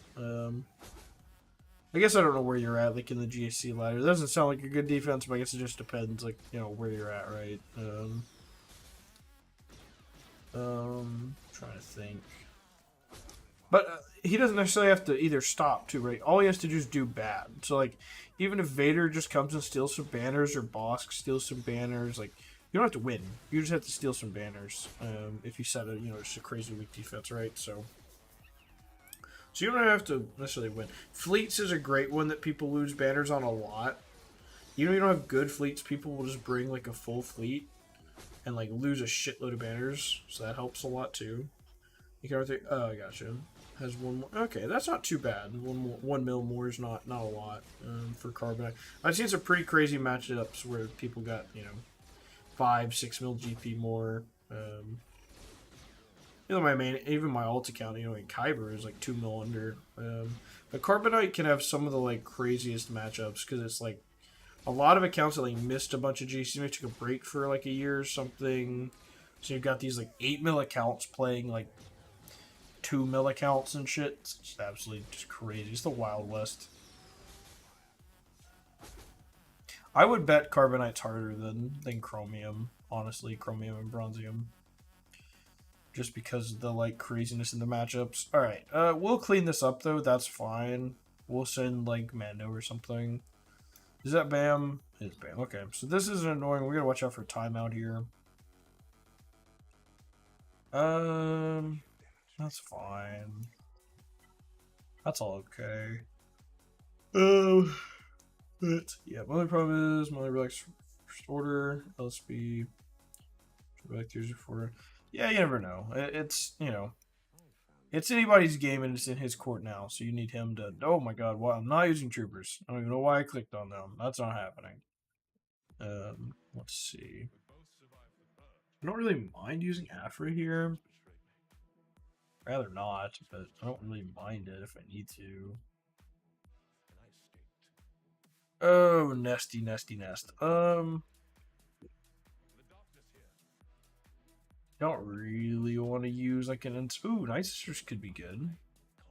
Oh, was there a Jabba though? There was a Jabba. I'd like to try Night Sisters to get on this since the stakes are kind of low. I mean, we could burn Afra on this. Like, I don't mind. Yeah. I suppose that'd be fine. Do Afra here.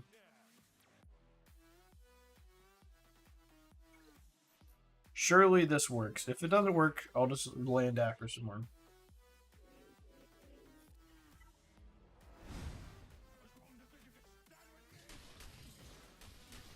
Okay, that's a little painful.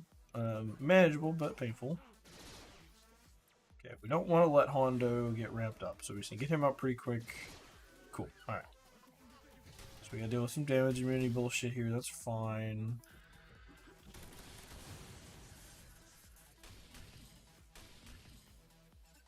See if we can get a shock. No, tenacity up's gonna stop me there. I just don't want to get counterattacked for the time being. Get an armor shred on her though. Let's just do that. I just don't want to get countered. Let's just wait on Bam here. There we go. Ooh, that's a lot of whistling birds.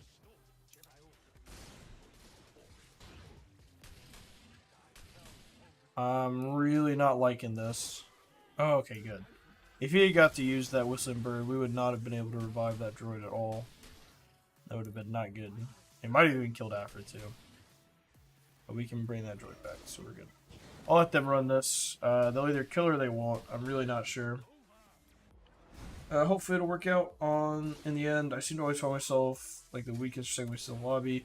Yeah, so that's just how it's always going to be, unfortunately. The game is designed in a way that if you're winning... Oh, my internet's cheating itself. I'll stop and I'll finish the sentence when it gets caught back up.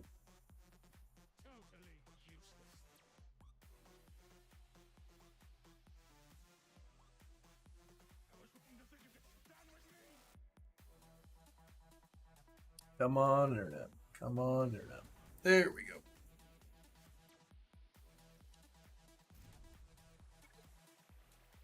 Let me let the internet catch up and then I'll finish my thought.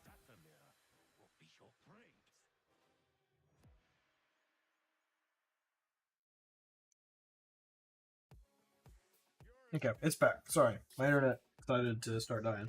But yeah, pretty much the way that Grand Arena is always going to work out, especially if you do well, is you're pretty much always going to be the smallest or one of the smallest. You just have to be prepared to unfortunately, you just kind of suck it down and be like, well, it is what it is. It just means that you're better than them. That's ultimately what that means. It means I'm the better player, and we go from there.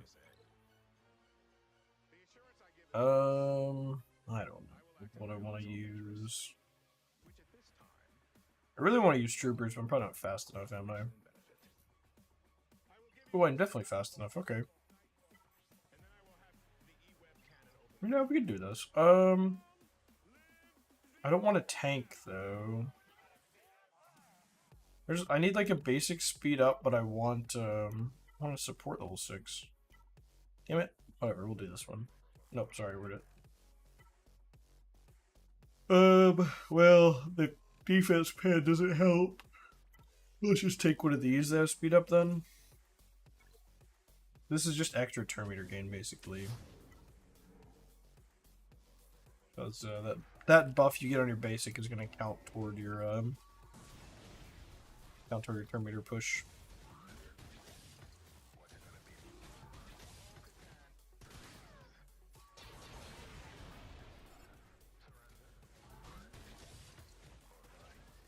A bit unfortunate that they're going to go now. Kind of thought I might could chain them a little longer than that. Clearly not. So that's great. Probably going to lose now. Yeah, because this thing I try to do some of the same stuff streamers do.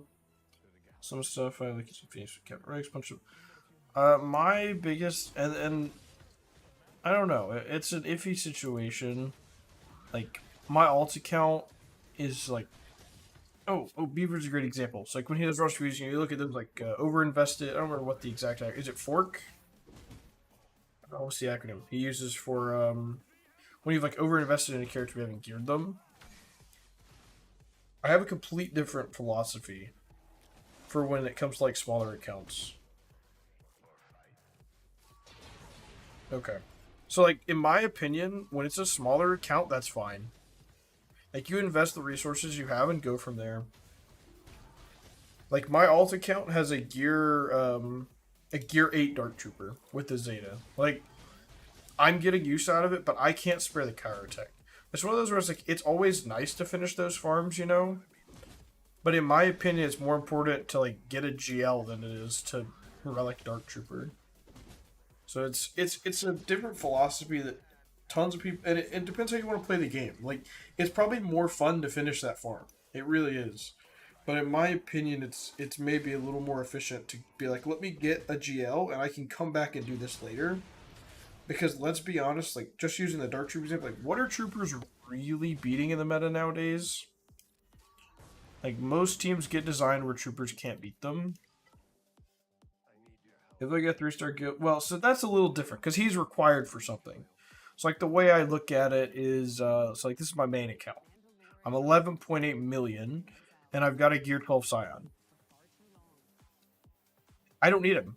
He doesn't get used in 3v3, and he's not that great in 5v5. He's got Zeta. Same thing, Jordan. Gear 12 got Zeta.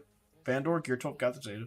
It's like I've got characters that, yeah, I would like to take up, but are they more important than, like, gearing out Master Qui-Gon? Right? Like, no, they're not. So it's just a tough... It's a resource management game. It's hard. It really is. Because it's so much more fun to be like, yeah, I've got my Dark Trooper, I've got my Relic Mando, my Relic Grief, but it's... I just don't know if I think that's the best way to go about it. Like, it's fine. I mean, like, it's not a bad way to go about it. Lots of people play that way. I just don't know if that's how I think is the most efficient route. Like, to me, it's like spam as many GLs and GL ships as you can, because at the end of the day, you're not going to win a Grand Arena because you had a really Dark Trooper. You're going to win them because you had another GL or another GL ship. So, I don't know. It's a tough situation. But then, yes, so that goes back to what, you know, he talks about with the overinvested, underinvested thing. Well, then don't invest the Zeta, right? Like, you could do that, and then you're wasting that investment. So I think that's an important part of it. But it's like, I don't know. Because, like, if you have the Zeta, it's going to make the team better. It could be even better if you could also gear them. But I don't necessarily think it's, like, a wasted investment at that point. Because it's something you will eventually go Relic. So as long as you're not, like, stopping yourself from being able to, like, Zeta other important things, I think it's fine. Alright. I'm not dealing with this shit. So we're just going to do this. And there's no way this is not going to kill him.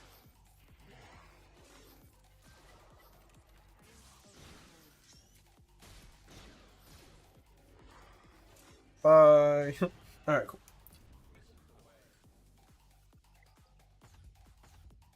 Alright, let's start dealing with this. So we've got LV. You can hit this little bow data or bow. I don't know why I said Datachrome by default. Just a little bow action. Let's just take some max health protection. We just want to focus on being thick here. But anyway, yeah, back to what you're talking about. So it's like, Raz is one of those things that he's required for a GL. So it's like, you're going to relic him at some point. So as long as those are not resources you need, like, right now, I think it's a perfectly, like, fine thing to go ahead and invest that.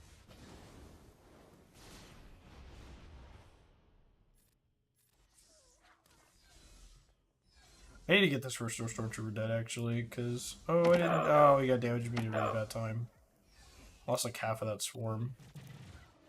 I definitely get what you mean. Something I don't really like is... Offer you guys only show legendaries and not the other really good early teams like Qui-Gon, Jyn, or Revan. I mean, I kind of agree with that, though. Like, it's not... Like, those are nice things to maybe like to have. But Qui-Gon's not going to win you a Grand Arena. Legendaries and Galactic Legends win you Grand Arenas. And Territory Wars and... Like, in Fleet Arena, like, jail ships win you Fleet Arena, not Home 1. It's like, so, at some point, like... Yes, you need depth, but what's the best way I can put this? JMK, like, get the early levels. Like, if I had JMK in, like, Carbonite and I stick him right here, my opponent's probably not clearing this wall. It doesn't matter if I have a single other team on my roster, they can't clear this. And so now all of a sudden I only have half the map to worry about. So, like, it's the teams that can, like, it's decider level teams that are going to be so important, not so much the mid. And those are great things to have, but it's just not as important. At least in my opinion, it's not as important.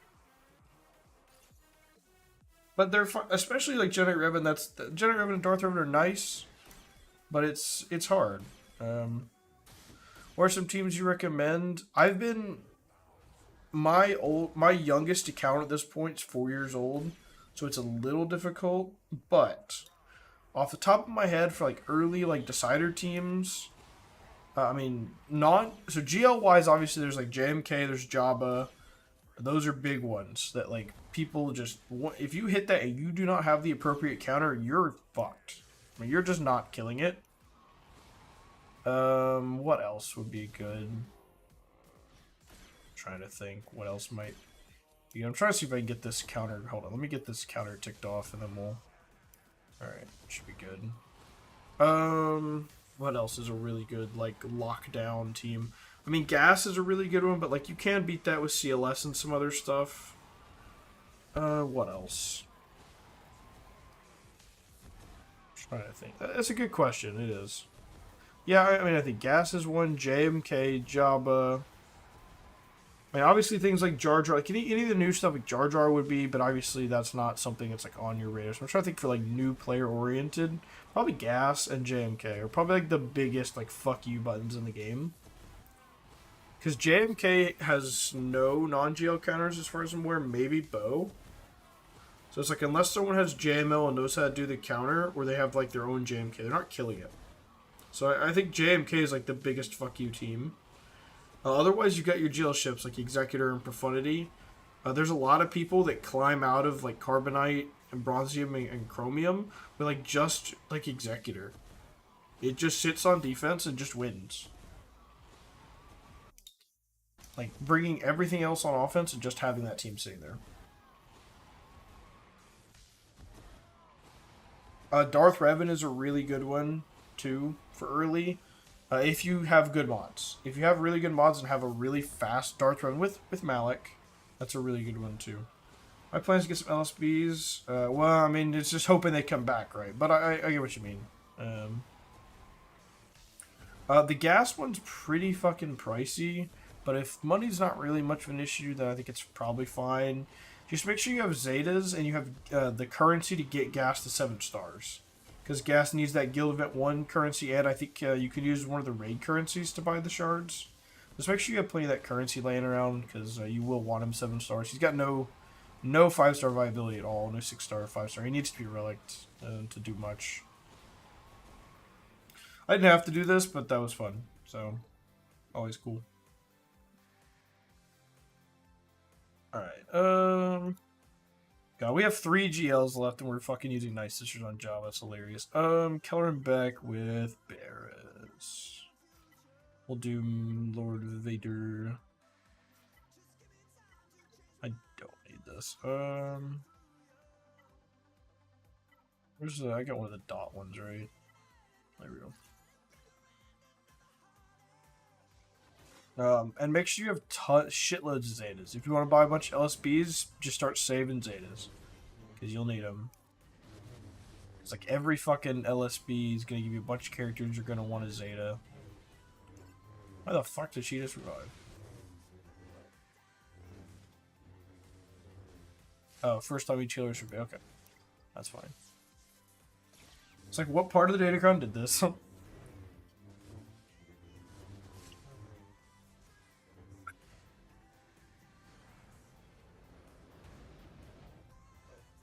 Feels absolutely wasteful doing this. After all the like cheap counters I tried to use up top. The money's definitely an issue, but I'm also gearing up Absorbing, paying him go to Retro Secure, gonna get.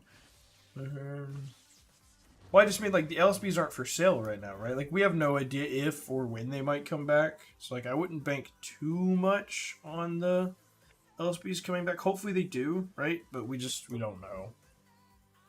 Alright, what do I want to do? I just won't be using Sith Eternal, I guess. Do JML here. But yes, obviously I hope they come back. We just don't know. It's a reasonable assumption they will.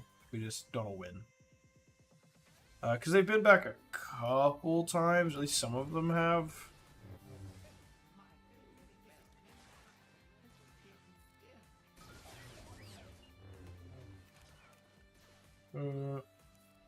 Most people say like November. wouldn't go off anybody trying to predict a month that they're going to come back. Nobody knows. It's a complete guess.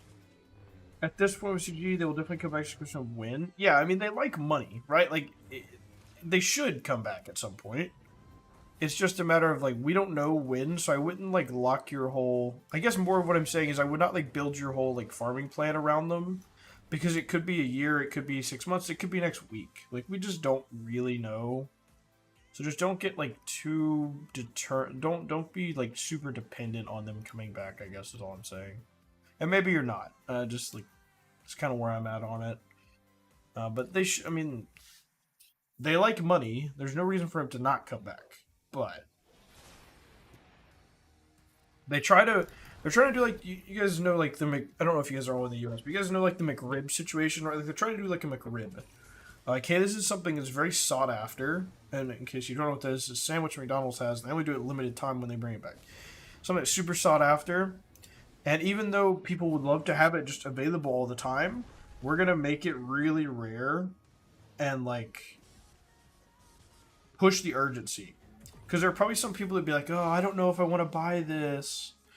But when it's only there for a week, only there for 2 weeks, and then it might not be back for a year, they're like, oh, I gotta get one.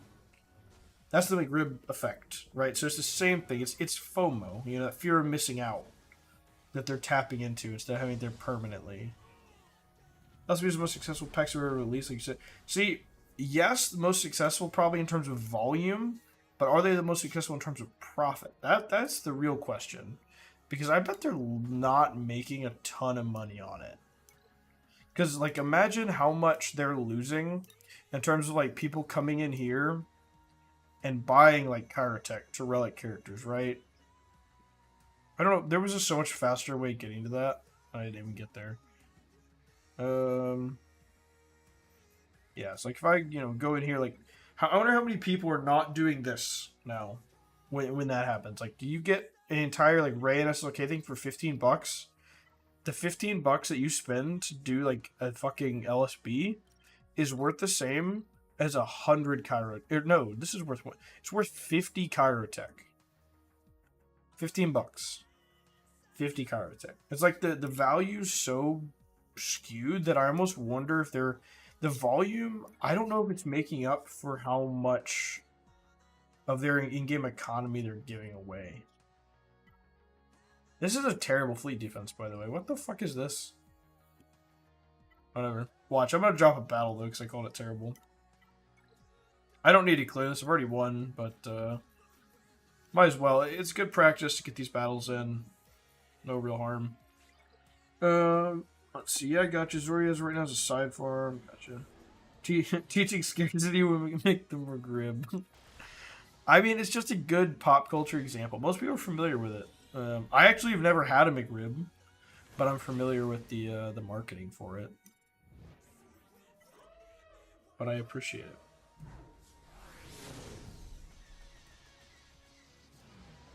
And all video games do that now too. I don't know if you guys have noticed, like, the trend in the past 10 years. I don't know if Fortnite was the first game that did it, but battle passes, right? I think Halo's the exception here. So if you don't worry about Halo Infinite, it's the exception. But most games have, like, a battle pass, and that pass is only effective from, like, date 1 to date 2, season something to the end of that season, right? And if you purchase it, you know, you can buy tiers to speed it up, but you only have until that date to do it. So you've got that FOMO of, like, oh crap. And then what they'll do is buying it gives you the extra XP and everything else. So it's like, sure, most people got screwed on mods and Zetas when they came out. I don't think there have been a lot of Zeta mod packs. Not more than before. What they need to do is sell a, like, a Lightspeed Zeta pack and mod pack, and then, like, something associated with that that's a little bit more discounted, because the normal Zeta and mod stuff is, like, terrible. Like, I can't imagine people are buying that. But yeah, no, I hear what you mean. Fortnite was the first two battles made mainstream. Yeah, I'm sure they weren't the first, but they're the first ones that, like, really took off. I mean, hell, the name Battle Pass comes from, like, what Fortnite called it. A lot of places called it, like, Season Pass and stuff before that. Those Ascension bundles. Oh yeah, that was that like stacking thing, right? That was super recent. Trying to look here. It's like this is not terrible. It's like 4 zetas, 6 zetas, 10 zetas for $5. Like this is not bad. All things considered. If you really wanted like zeta stuff, but like if you really think about it, this is a third of the cost of a whole Lightspeed bundle, dude. And you're not even gonna get a quarter of a fucking zeta. So it's like this like looks not bad, and then you start comparing it to LSB's. Like, Jesus fuck, this is terrible. Oh, actually, hold on. Okay, it's got $30 worth of crystals in it, so knock this to 31. This is $31. Well, it's still terrible, but like the rest of the packs by comparison are just not good. Like this shit makes no sense anymore to exist because of LSBs. It just doesn't like. They've kind of fucked their economy now because of it. I mean, I'm fine with it. Their packs have always been overpriced, but it's just crazy. Alright, let's do... God, I really don't want to do Malevolence rematch. We're going to. Because I really don't want to do Malevolence on the Holdo. Oh god, I almost fucked that up. Jesus. But anyway, I think you guys are getting the point I'm getting at. Like, yeah, the LSBs are gonna come back. I think, you know, and Envy, you've said that too. Like, they're gonna come back. It's just kind of like they're just keeping it really scarce to try to like be pretty bad. 25 Chiroprac's pretty sweet. Did I click on that one? I don't know if I did. But yeah, they've got some decent chiropracts. There's a $5 chiroprac that's not bad. That they do a bunch where it's like $5 for like 100 or 50, right? It's like a 50-100 gamble pack. It's like worst case you break even shipment costs. But I'm gonna be honest, I actually don't need Chirotech right now. I will. Like I'm not gonna be good forever, but I will. Right now I'm good. Another one for the exception is Rome succeeds. They do a battle pass whenever good things guarantee when there is. I don't know if that's an exception. So the reason I said Halo Infinite's an exception is because theirs don't go away. It's like when you purchase a battle pass, a Halo Infinite, you keep it forever. So there's no scarcity. Once you've bought it, it's yours, and you just complete it when you want to complete it. That's to me when I say there's an exception. Not that it's like player friendly, but that it's not scarce, if that makes sense. There's no time aspect. It's just you just have to buy it sometime within those 3 months and you get it forever, which is how it should be, by the way. Like when you buy something, it should be yours. Helldivers 2 the same. Yes, yep. Helldivers 2 has done the exact same thing. That would have been a better example. I forgot about Helldivers doing that. Helldivers though is a little different, right? There's not really. I guess they're kind of passes, but yeah, I guess it's a fair enough comparison. Their UI is different, but it's really it's a battle pass, really. So yeah, I guess that's fair. But yeah, Helldivers is a good example. Halo Infinite, but then there are like games like Destiny 2 and Fortnite, Call of Duty, where like when you don't get the stuff, it's gone. Those are 3 off the top of my head, because I play Destiny 2 and Call of Duty, and I know Fortnite. At least Fortnite used to. I actively play Destiny 2 and Call of Duty, and I know they do that. And then, like, in this game, we got Conquest Pass. I mean, it's a little different, because per Conquest, but, like, you know, still limited time. Nah, that probably doesn't work. It's tied to the activity, so. Yeah, forget the Conquest Pass thing. That doesn't really work. Fortnite changed the name, get previous pass. Oh, perfect. So Fortnite has gone to the consumer-friendly model, so it's like just like Destiny 2 and COD then that do it in the unconsumer-friendly way. Unless COD's changed. I haven't played Fortnite in like 5 years, so. Last time I played Fortnite was like for a week when they introduced the no-build mode back many years ago. I'm too old to compete with the kids now. COD hasn't changed it. I'm too old to compete with the kids. Nah, I was never good at Fortnite. Never good at it. Good at shooters, not good at Fortnite. Never could quite get the building down. And I am not going to practice it. Alright. Nice W. We're still before they want to make. Gotcha. Well, if you finish the old ones, then So yeah, so we're good. We win. Yay. Unless he comes back and clears it, but I don't know. I don't think he is. Oh, Lord. But yeah, so right now we're gearing... I just play Save the World, gotcha. We are... Well, first we have the gear saved for Jar Jar. But we're gearing Death Trooper right now. Your 10 tries, I don't think you will. Yeah.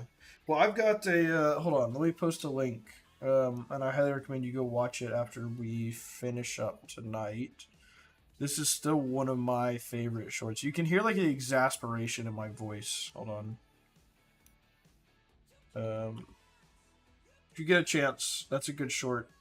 So that was me clearing a dash team after 25 battles. That was the 25th team I threw at that fucking dash team. Now, to be fair, a lot of them weren't teams like trying to get the cooldowns fixed. But, like the first like 5 or 6 were actual battles. And then it was like a good chunk of like, all right, let me get the cooldowns fixed, and then then losing a bunch of more shit. It was just so bad. I want to say I did like because I stream, there's no way for me to not let it preload when I lose a battle until now. So now the PC client, hopefully they rolled out to everyone. Now the PC client lets you stop preloading. I just farmed the wrong Kyrotech. At the time, I had no way to not let it preload when I'm playing on my phone. So like that was my main account, and so it preloaded, and then I was like just having all kinds of problems killing that team. So all that to say that maybe he'll come back, but I doubt it, because Dash and Java are two very different things. But I have been there, and I wish I had time to make more shorts. It's actually some of my favorite Galaxy Heroes content to make. But I just find myself so fucking busy, man. I'm a guild leader in the game, and then just streaming 3 nights a week, and I'm married, and I have a dog. Like it's a lot to then go and also edit for shorts and stuff.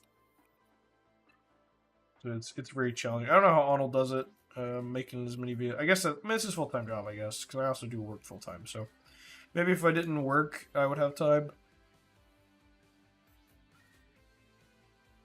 That's not a dig at him. He does great work. His production value is amazing. I just don't have the time, unfortunately. I wish I did. I do.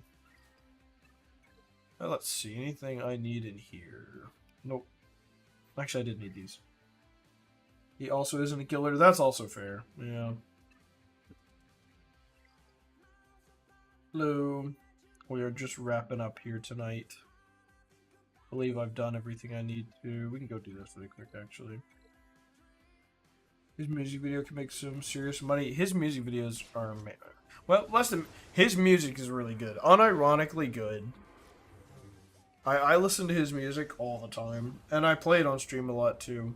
It's awesome that he gives like permission for people to use it. That's a super, super cool thing. Because he definitely doesn't have to do that. But I think that it's incredible that he does that. And it's good stuff.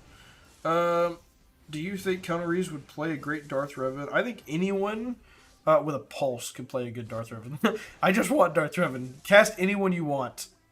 Hell, give me a fucking deep fake, not even there man wearing a green screen. He'd make Darth Revan. I just want Darth Revan. That's all, man. I would love a Darth Revan. Like a Revan show or movie. Hell, give me an animated thing. What do you think about the Acolyte? Oh god, do we want to open that can of worms at the end of the stream? I enjoyed it. I mean, that's where I'll probably leave it. There are certainly had things I didn't like about it, but I had a lot I did like. I've read a few of the High Republic books, so I don't know how much you guys have actually read of the books, but like there is a whole High Republic novel series, young adult, and kid, and comics. So I already knew a lot about the High Republic. Yeah, we're not talking spoilers. Yeah. So it's like I already knew a lot about the High Republic, like era and stuff. There were a lot of nice references and things like that. I think it had some of the best choreography. Yeah, I got you. I think it had some of the best choreography out of recent Star Wars shows. I was talking about it the other day with some friends, like Obi-Wan did not have very many duels at all. I mean, we could talk spoilers about Obi-Wan at this point. It's been ages. It had like the Obi-Wan and Vader duel, and that was like it. That was kind of it. It didn't have any other like memorable fights. Ahsoka had Ahsoka versus Balin, and then like some iffy fights otherwise. Like we haven't had like some really good like. We have not had a lot of really good fights in a while. They definitely weren't prequel levels, but still, I don't know, man. I think they were. Yeah, I don't know. They were up there. Absolutely hated the show. Fight court. Yeah. So like to me, like that was amazing. I thought the visuals were incredible. Like the lightsabers, the glow, the environment. I think all of that was really good. I think the villain, without saying it more, but I think the villain was really well done. That's one of the first times that we've had a Star Wars villain. I think since Count Dooku. I think Count Dooku is the only other Star Wars villain that's like that, where you can actually like really kind of get the point of view they're coming from, and like say that this is someone that's not just like pure evil. Like you've got Maul on one end, that like Maul is like evil. You know, like you understand Maul's bad because he's evil. Dooku's different. He has different goals that just don't line up. He's evil for a whole different reason. So like I think that was good. I did not think certain aspects of the show were as good, but in general, I enjoyed it. It's not gonna go down as like top 5 for me, but I think it was fine.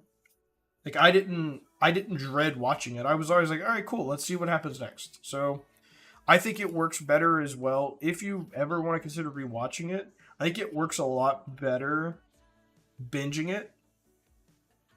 The best fights other than this was the one between Anakin and Ahsoka. Yes, correct. Yep.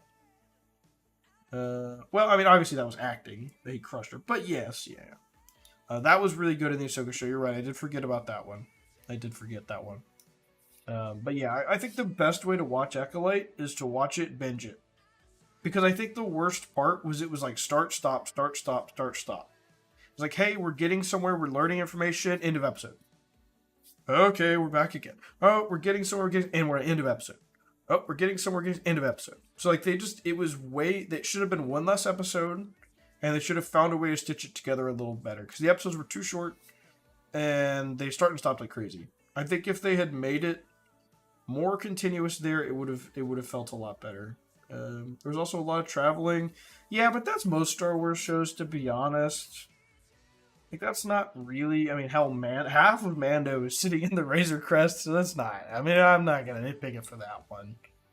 All right, let me switch accounts really quick.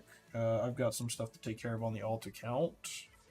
I can still read chat and everything. I just, you guys can't see me logging in and out of my account. So I just switch that off really quick. But yeah, we'll probably leave it there. We don't want to talk spoilers and stuff, and I don't think anyone here is trying to spoil anything for anybody. But in general, I'm not. It was fine. Let's see. At least that's where I'm at anyway. I love watching Obi-Wan Kenobi's channel about the Acolyte. Yeah, I love that stuff. Couldn't keep a lot of the story because half what was happening didn't make sense. I didn't really have any trouble following it, to be honest. I mean, there was obviously like an element of like them trying to keep us in there, but the stuff they were trying to tell us, I didn't really have a problem following. But like I mentioned just a second ago, like I think the best way to watch it is to binge it. I think it would make a lot more sense there, because yeah, it's like it starts, you start to really understand it, and then it just stops. They could have done a lot better job at telling the story in a way that flowed better. I think having one of the flashbacks so early and then one of them so late just did not work. I think both the two different flashbacks should have been one. I think it would have been fine to give us all that mystery in maybe the middle of the season instead of doing one at the beginning and one at the end. I didn't like how they split that up. But again, like, those are pretty small nitpicks on my end. Like, it was fine. It could have been better. It could have been a lot better, but yeah, right. That's what I'm saying. Like that's what I mean by the start and stop. Like you build momentum. The story's building momentum. You're approaching like a climactic point, and then it just stops, and then it goes do something else, and then it comes back. How they set up the initial story was terrible. Yes, exactly. Like I honestly wonder if the show should have started, and it's hard to get like super in depth of this without talking spoilers, but like it should have started how the first flashback. It should have started on that first flashback.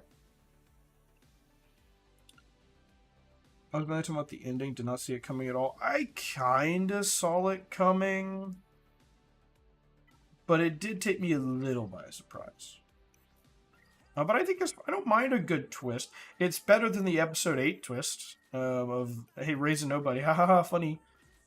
At least it was like an actual twist and it wasn't just like shit thrown in your face. And you can understand the reasoning behind it happening too. It's like, okay, yeah, I mean, I suppose this could drive someone to that point. So, yeah, I think it's not unreasonable to happen. It's not maybe how I would have done it, but yeah, okay. I can live with that. But I tend to be a very glass half full person when it comes to Star Wars shows. Like I tend to be like, well, this was fine, sure. And then that's one more. I quite liked that character. Assuming I actually I think that was one of my favorite characters. So I was a little sad. Excuse me, I'm coughing so bad. But yeah, I don't think we can talk anymore about it without getting like, oh, okay, never mind. Sorry, I thought we were talking about Acolyte. I thought we were talking about Acolyte. What are we talking about in episode 8? In episode 8, we talked. Wait, episode 8? Oh, sorry. Star Wars episode 8 or Acolyte episode 8? I was making a joke about Star Wars episode 8.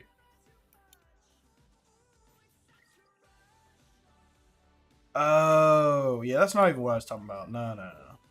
No, that was just like an homage thing. That didn't really have anything to do with anything. No, the twist I'm talking about is where they set up like Rey having those parents for like so long and then was like, haha, nothing. Master Jedi, do you think can... We asking this question again? Oh.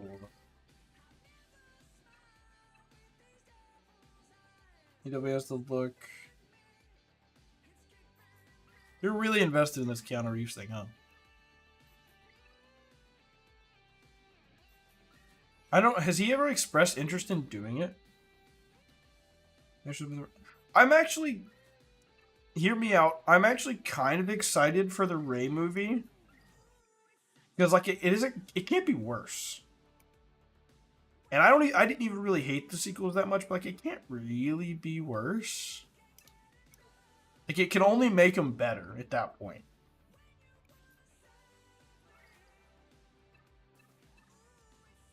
I don't know. Maybe that's an unpopular opinion. But, like, hear me out. Okay. So, when the prequels came out, how many years ago was that at this point? It's like, what, 10...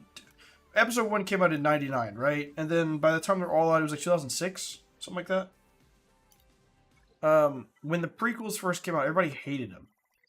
At least for the most part. The people that were that age hated them. Obviously, like, my generation and stuff, we love them now. I'm 25, so, like, I grew up with them. And then we got, like, things like the Clone Wars and, you know, the animated show.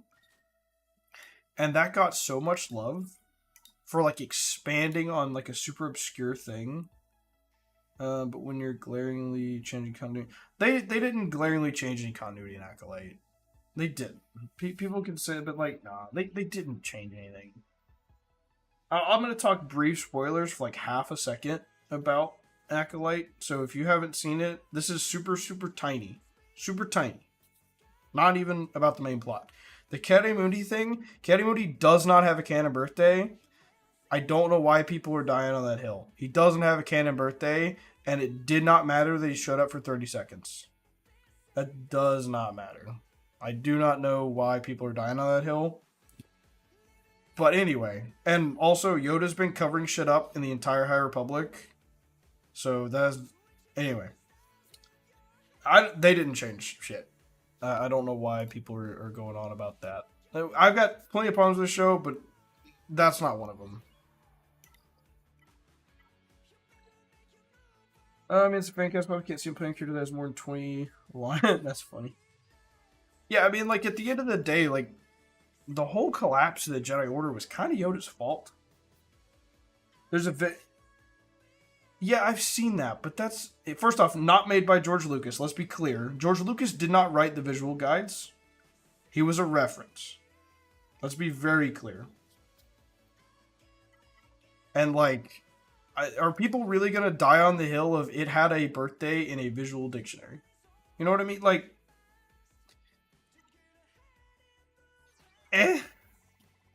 like George Lucas has been changing canon when he was running Star Wars.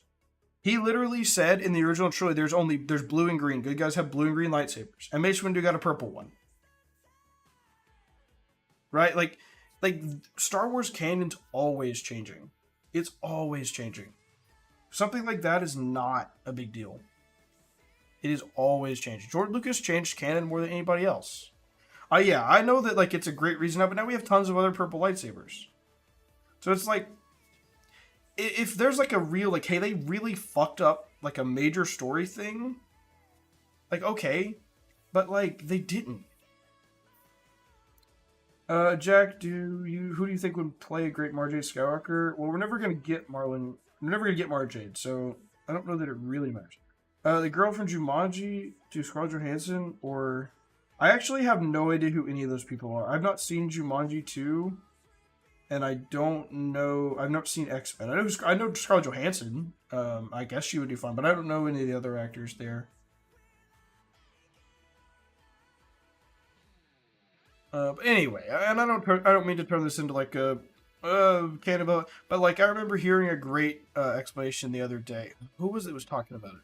Talking about George Lucas changing kid. It was like Django, right? Like in like the Bounty Hunter video games and like all the old Lucasfilm stuff, like Jango Fett was a Mandalorian, right? And then in Clone Wars, and okay, I've never seen X-Men at all. But then in Clone Wars, they said Jango Fett's not a Mandalorian. So they literally changed canon in Clone Wars about that. Because there's the Jango Fett books and the video games that said he was a Mandalorian. And then Clone Wars, they said he wasn't. And then in Book of Boba Fett, they changed it again. And they said, no, he is. Boba said, I'm not a Mandalorian, but Jango was. His father was. So, like, they're constantly changing canon in Star Wars. People just pick what bits they want to be pissed off about and what they don't. And that's not a dig at any of you guys. It's just in general. People just want to get mad about everything. And be like, oh, Disney's changing canon. George Lucas changed canon every time he rolled out of bed. Like, it's not that deep. When it's little shit like birthdays. It's different than if they were like, I don't know, like making like gigantic sweeping changes. That's one thing. But changing a birthday is not a big deal. I don't know. I'm not gonna die on that hill. You know, it is what it is. People are entitled to have their own opinions. To me, that's not gonna make me be like, I'm not gonna watch Star Wars because they changed someone's birthday. You know, it's just not. It just doesn't bother me that much. That is where we're at. I really need to do the Riva mission, and I need to make Muru mod shit. Boba Fett was Luke's mom. Oh yeah. Yeah, it is what it is. I mean, you know, obviously people are allowed to have their own opinions, and if it upsets them, that upsets them. But I'm not gonna not watch it for that. Yeah. I mean, it's like, remember the whole like parsec thing? Like that was ultimately a mistake by George Lucas when he wrote the fucking Star Wars original trilogy, and then they like made it canon by making it. Oh, it actually was a distance thing, right? Like in Solo, they made it to where it was really just so like. At the end of the day, the writers just aren't perfect. They're gonna make mistakes, or they're gonna fuck things up, but it's sci-fi. It's not gonna be perfect. It's just, you take the good with the bad sometimes. I need to get rid of some of these health mods, Jesus Christ. So a parsec is a measurement of distance. And that was like one of the biggest things people were confused about when the original, because they're like, oh, we made the Kessel Run in like 12 parsecs, I think it is, right? And then it's like, that's a unit of distance. And then in Solo, they show it that basically the reason that it was measured in distance, at least what they came up with, was that you had to navigate around that big hyperspace vortex. And normally people had to go around it, but instead they used it to slingshot, right? And so they were able to shorten the path, and that's why it was distance. So that's, you know. That's what they wound up doing to make it like to canonize it. But it's just like it was cool. But it's like, you know, people would have like bitched their minds out about it because they changed canon. It's like, no, like it is what it is. But to be fair, a lot of people didn't like Solo, so maybe Solo's not the best example. I know a lot of people hate that movie. I don't know why. I think it's a cool movie, but I don't even necessarily hate all the sequels. I just don't like Episode 8. If I had to like pick one I don't like, I really didn't like Episode 8. The rest of them, I don't really care. I didn't like. Obviously, I didn't care for the somehow Palpatine returned, but otherwise, it was fine. Yeah, I think that's most people. And I think I've said this on stream a few times before. It's like my biggest issue with 8 is that the plot just doesn't feel like it was needed at all. Like, you could take the part where they leave to go to Canto Bright and pull it out and change it to they snuck aboard the First Order ship, and the same thing happens. Because ultimately, they went to Canto Bright, they ran around for 20 minutes, they stole some fucking horses, they found a codebreaker, got on his ship with him, went and boarded the thing, and then got captured. So you could have literally just sent them over there and have them get captured anyway, and cut out 30 minutes of the movie. It was one of the longest Star Wars movies when it came out, and a good chunk of the movie didn't progress the plot. Like, this doesn't make sense to me. Why that was done, why that felt like it was a good idea. And then the whole, like, mutiny shit didn't make any sense. Like, why wouldn't she tell them, this is what we're doing? Why wouldn't the admiral of your ship say, this is the plan? To the captains.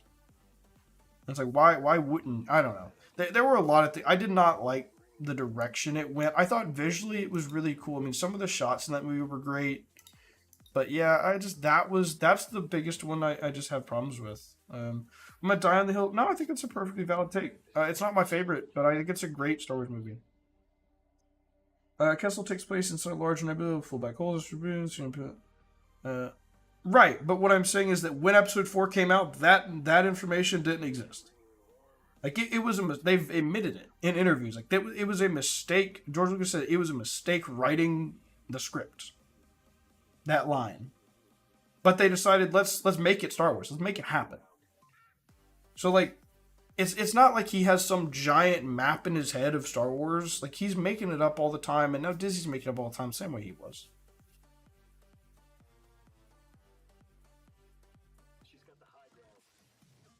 I have been DM'd.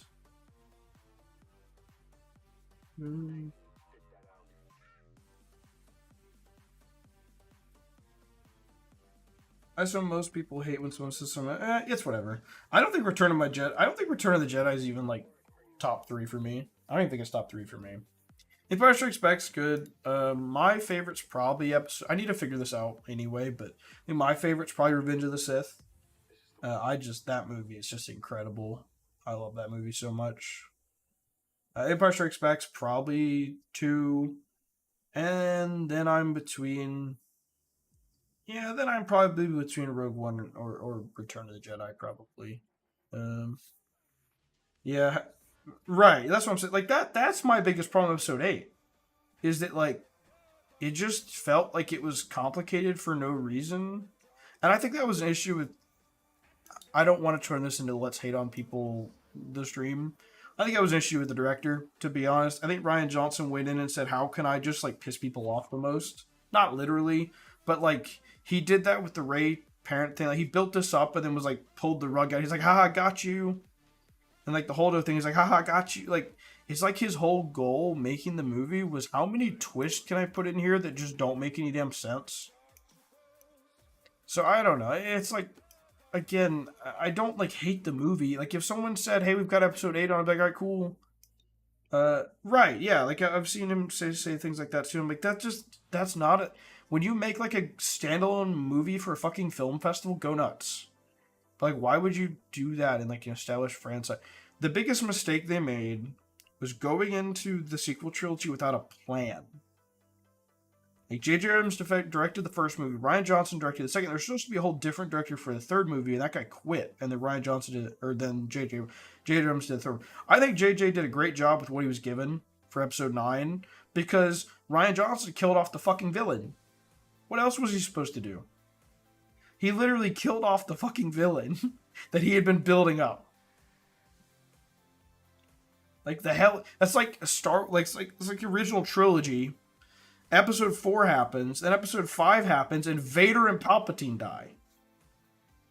Exactly, yeah, that's what I'm saying. Like what the hell was he supposed to do in Episode 9, you know? And I don't even think Episode 9 sucked. I actually think it's probably it's probably one of the coolest. Episode 9 was supposed to be 2 movies ago, January 1. Yeah, it feels a little rushed. But like some of the shots in Episode 9, like that space battle, the duels between like Rey and Palpatine and stuff, like those are some of the coolest. Like they go hard, like in terms of visuals. And I didn't even really hate the story. It just feels kind of rushed. And obviously the Palpatine return thing, separate issue. Like at the end of the day, if you're worried about the Palpatine thing, use your head and say, okay, swap Palpatine for Snoke, and this makes more sense, right? Like pretend Palpatine doesn't exist, put Snoke there, and be done with it. Because that's what was probably going to happen, but then Rian Johnson fucking cut him in half. So again, if they had gone into the trilogy with an overarching plan, it would have been fine. Who's had the best in the series kind of story side? Because 8, yeah. I guess someone put the finale of Clone Wars Episode 3 together like an actual movie. I've seen that. There's on YouTube. At least I think it is. Where people have like stitched it together. Because you can see because the Battle of Coruscant starts like when, right when Ahsoka is leaving, right? Like he gives her those units and promotes Captain Rex to Commander or whatever. I'm pretty sure that exists. I'm pretty sure. At least little bits and pieces of it, but yeah, like to me, like and I hope, and again, this is optimistic, glass half full Star Wars guy. I hope that somebody fork. Yeah, there we go. Okay. I hope that the Rey movie expands on what was good about the sequels, and I hope they can try to get some goodwill back. I hope that they're able to really solidify a lot of the story stuff, show some training, show some building. I hope they're able to flesh some stuff out. I hope that we can get some TV shows or animated shows from the sequel era, flesh that out some more, and maybe it wouldn't be as painful. Because at the end of the day, like I was talking about, maybe it was 30 minutes ago at this point, the Clone Wars, like the prequels, were not as liked until the Clone Wars TV show. The Clone Wars TV show brought so much love to that. They're making fun of Jedi. They are. So that's what, I don't know if it's the novelizations or interview or whatever, but you know, like in Episode 9 when Finn's like telling Rey, like, hey, Rey, I gotta tell you something. Hey, Rey, I gotta tell you something. That's him saying he thinks he's Force sensitive. That's what he's trying to tell her. And then I don't know if this is like canon or not, but in the Lego Star Wars special, holiday special, it's on Disney Plus, Rey is training Finn to be a Jedi. He's doing bad at it, but like that's part of the holiday special is she's training him to be a Jedi. So I think that's going to be a huge part of it will be Finn training to be a Jedi. And I wish they had done more of it I wish we could have gone into Episode 9 with him being a Padawan and her being a Master. I think it would have maybe played better if he had already been at that point. But yeah, I have no idea. I don't think it's really canon. It's sort of like the Old Republic stuff. Like it's not canon, but like Revan technically exists, right? In canon, it's just the events of KOTOR aren't canon, but the characters are canon. So it's maybe a gray area, but I think that's the direction they want to go. And I hope they do. I think that'll be good. Because I think that was some of people's, like, some of the favorite part of the name is canon, but yeah. I think that was some of, like, the favorite part about the Clone Wars and about the prequels was the relationship between Obi-Wan and Anakin. Like, the friends and brothers, like, relationship they have there is one of the most important parts. So I think if they can establish that and Rey becomes less of like a lone wolf thing, we're good. I think Nihilus' name is also canon. Maybe, but again, I don't know how close they hold the visual guides to canon. Like, yes, it's canon, but I don't know that they stick to those super hard because I know I've seen stuff where they've like broken stuff from like comics and things like that. So they tend to stick to mostly like visual media. So that's like movies and TV shows for canon. But yes, I mean I hope they do. Flesh Anakin and Padme dynamic a lot more. Yes, they did because with just the prequels, the Anakin Padme shit made no sense at all. You went from like, well, it still doesn't make a whole lot of sense. She still groomed the shit out of him, but it's like, this feels really weird. And then you go watch Clone Wars, and it picks up. It's a little better. It's a little better.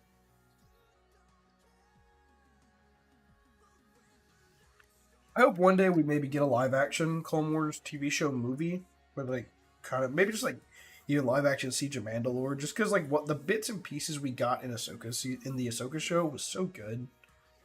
It's like, man, can we get that? Just the whole season 7 in live action. I want to see the Siege of Mandalore in live action, man. God, that would be so good. Ugh, that would be lovely. Be lovely. All right. Well, ladies and gentlemen, I appreciate you hanging out with me tonight. I do need to wrap it up. I needed to be in bed about 45 minutes ago, but I appreciate you guys chatting. Thanks for being here for the Grand Arena. This was the alt account, by the way. You guys didn't get to see this one. Beaver was still going. We did win. I didn't even bother doing these battles. I love how on like Obi-Wan Kenobi's channel, Pam, just like I did it for the fun. Yeah. Now, when you say Obi-Wan Kenobi's channel, are you talking like the thing where it's got like the holograms, like I think they're holograms or like spirits or whatever reacting to like shows, right? Is that the one is that what I'm thinking of? Is that correct? Like I've seen stuff. Yeah. So like there's the one with maybe it's I don't know if it's Reva or Sabine gets like stabbed, and then Qui-Gon's like, "Oh, they're dead for sure," and then they're not dead. He's like, "What the fuck, man?" Yeah, okay, yeah,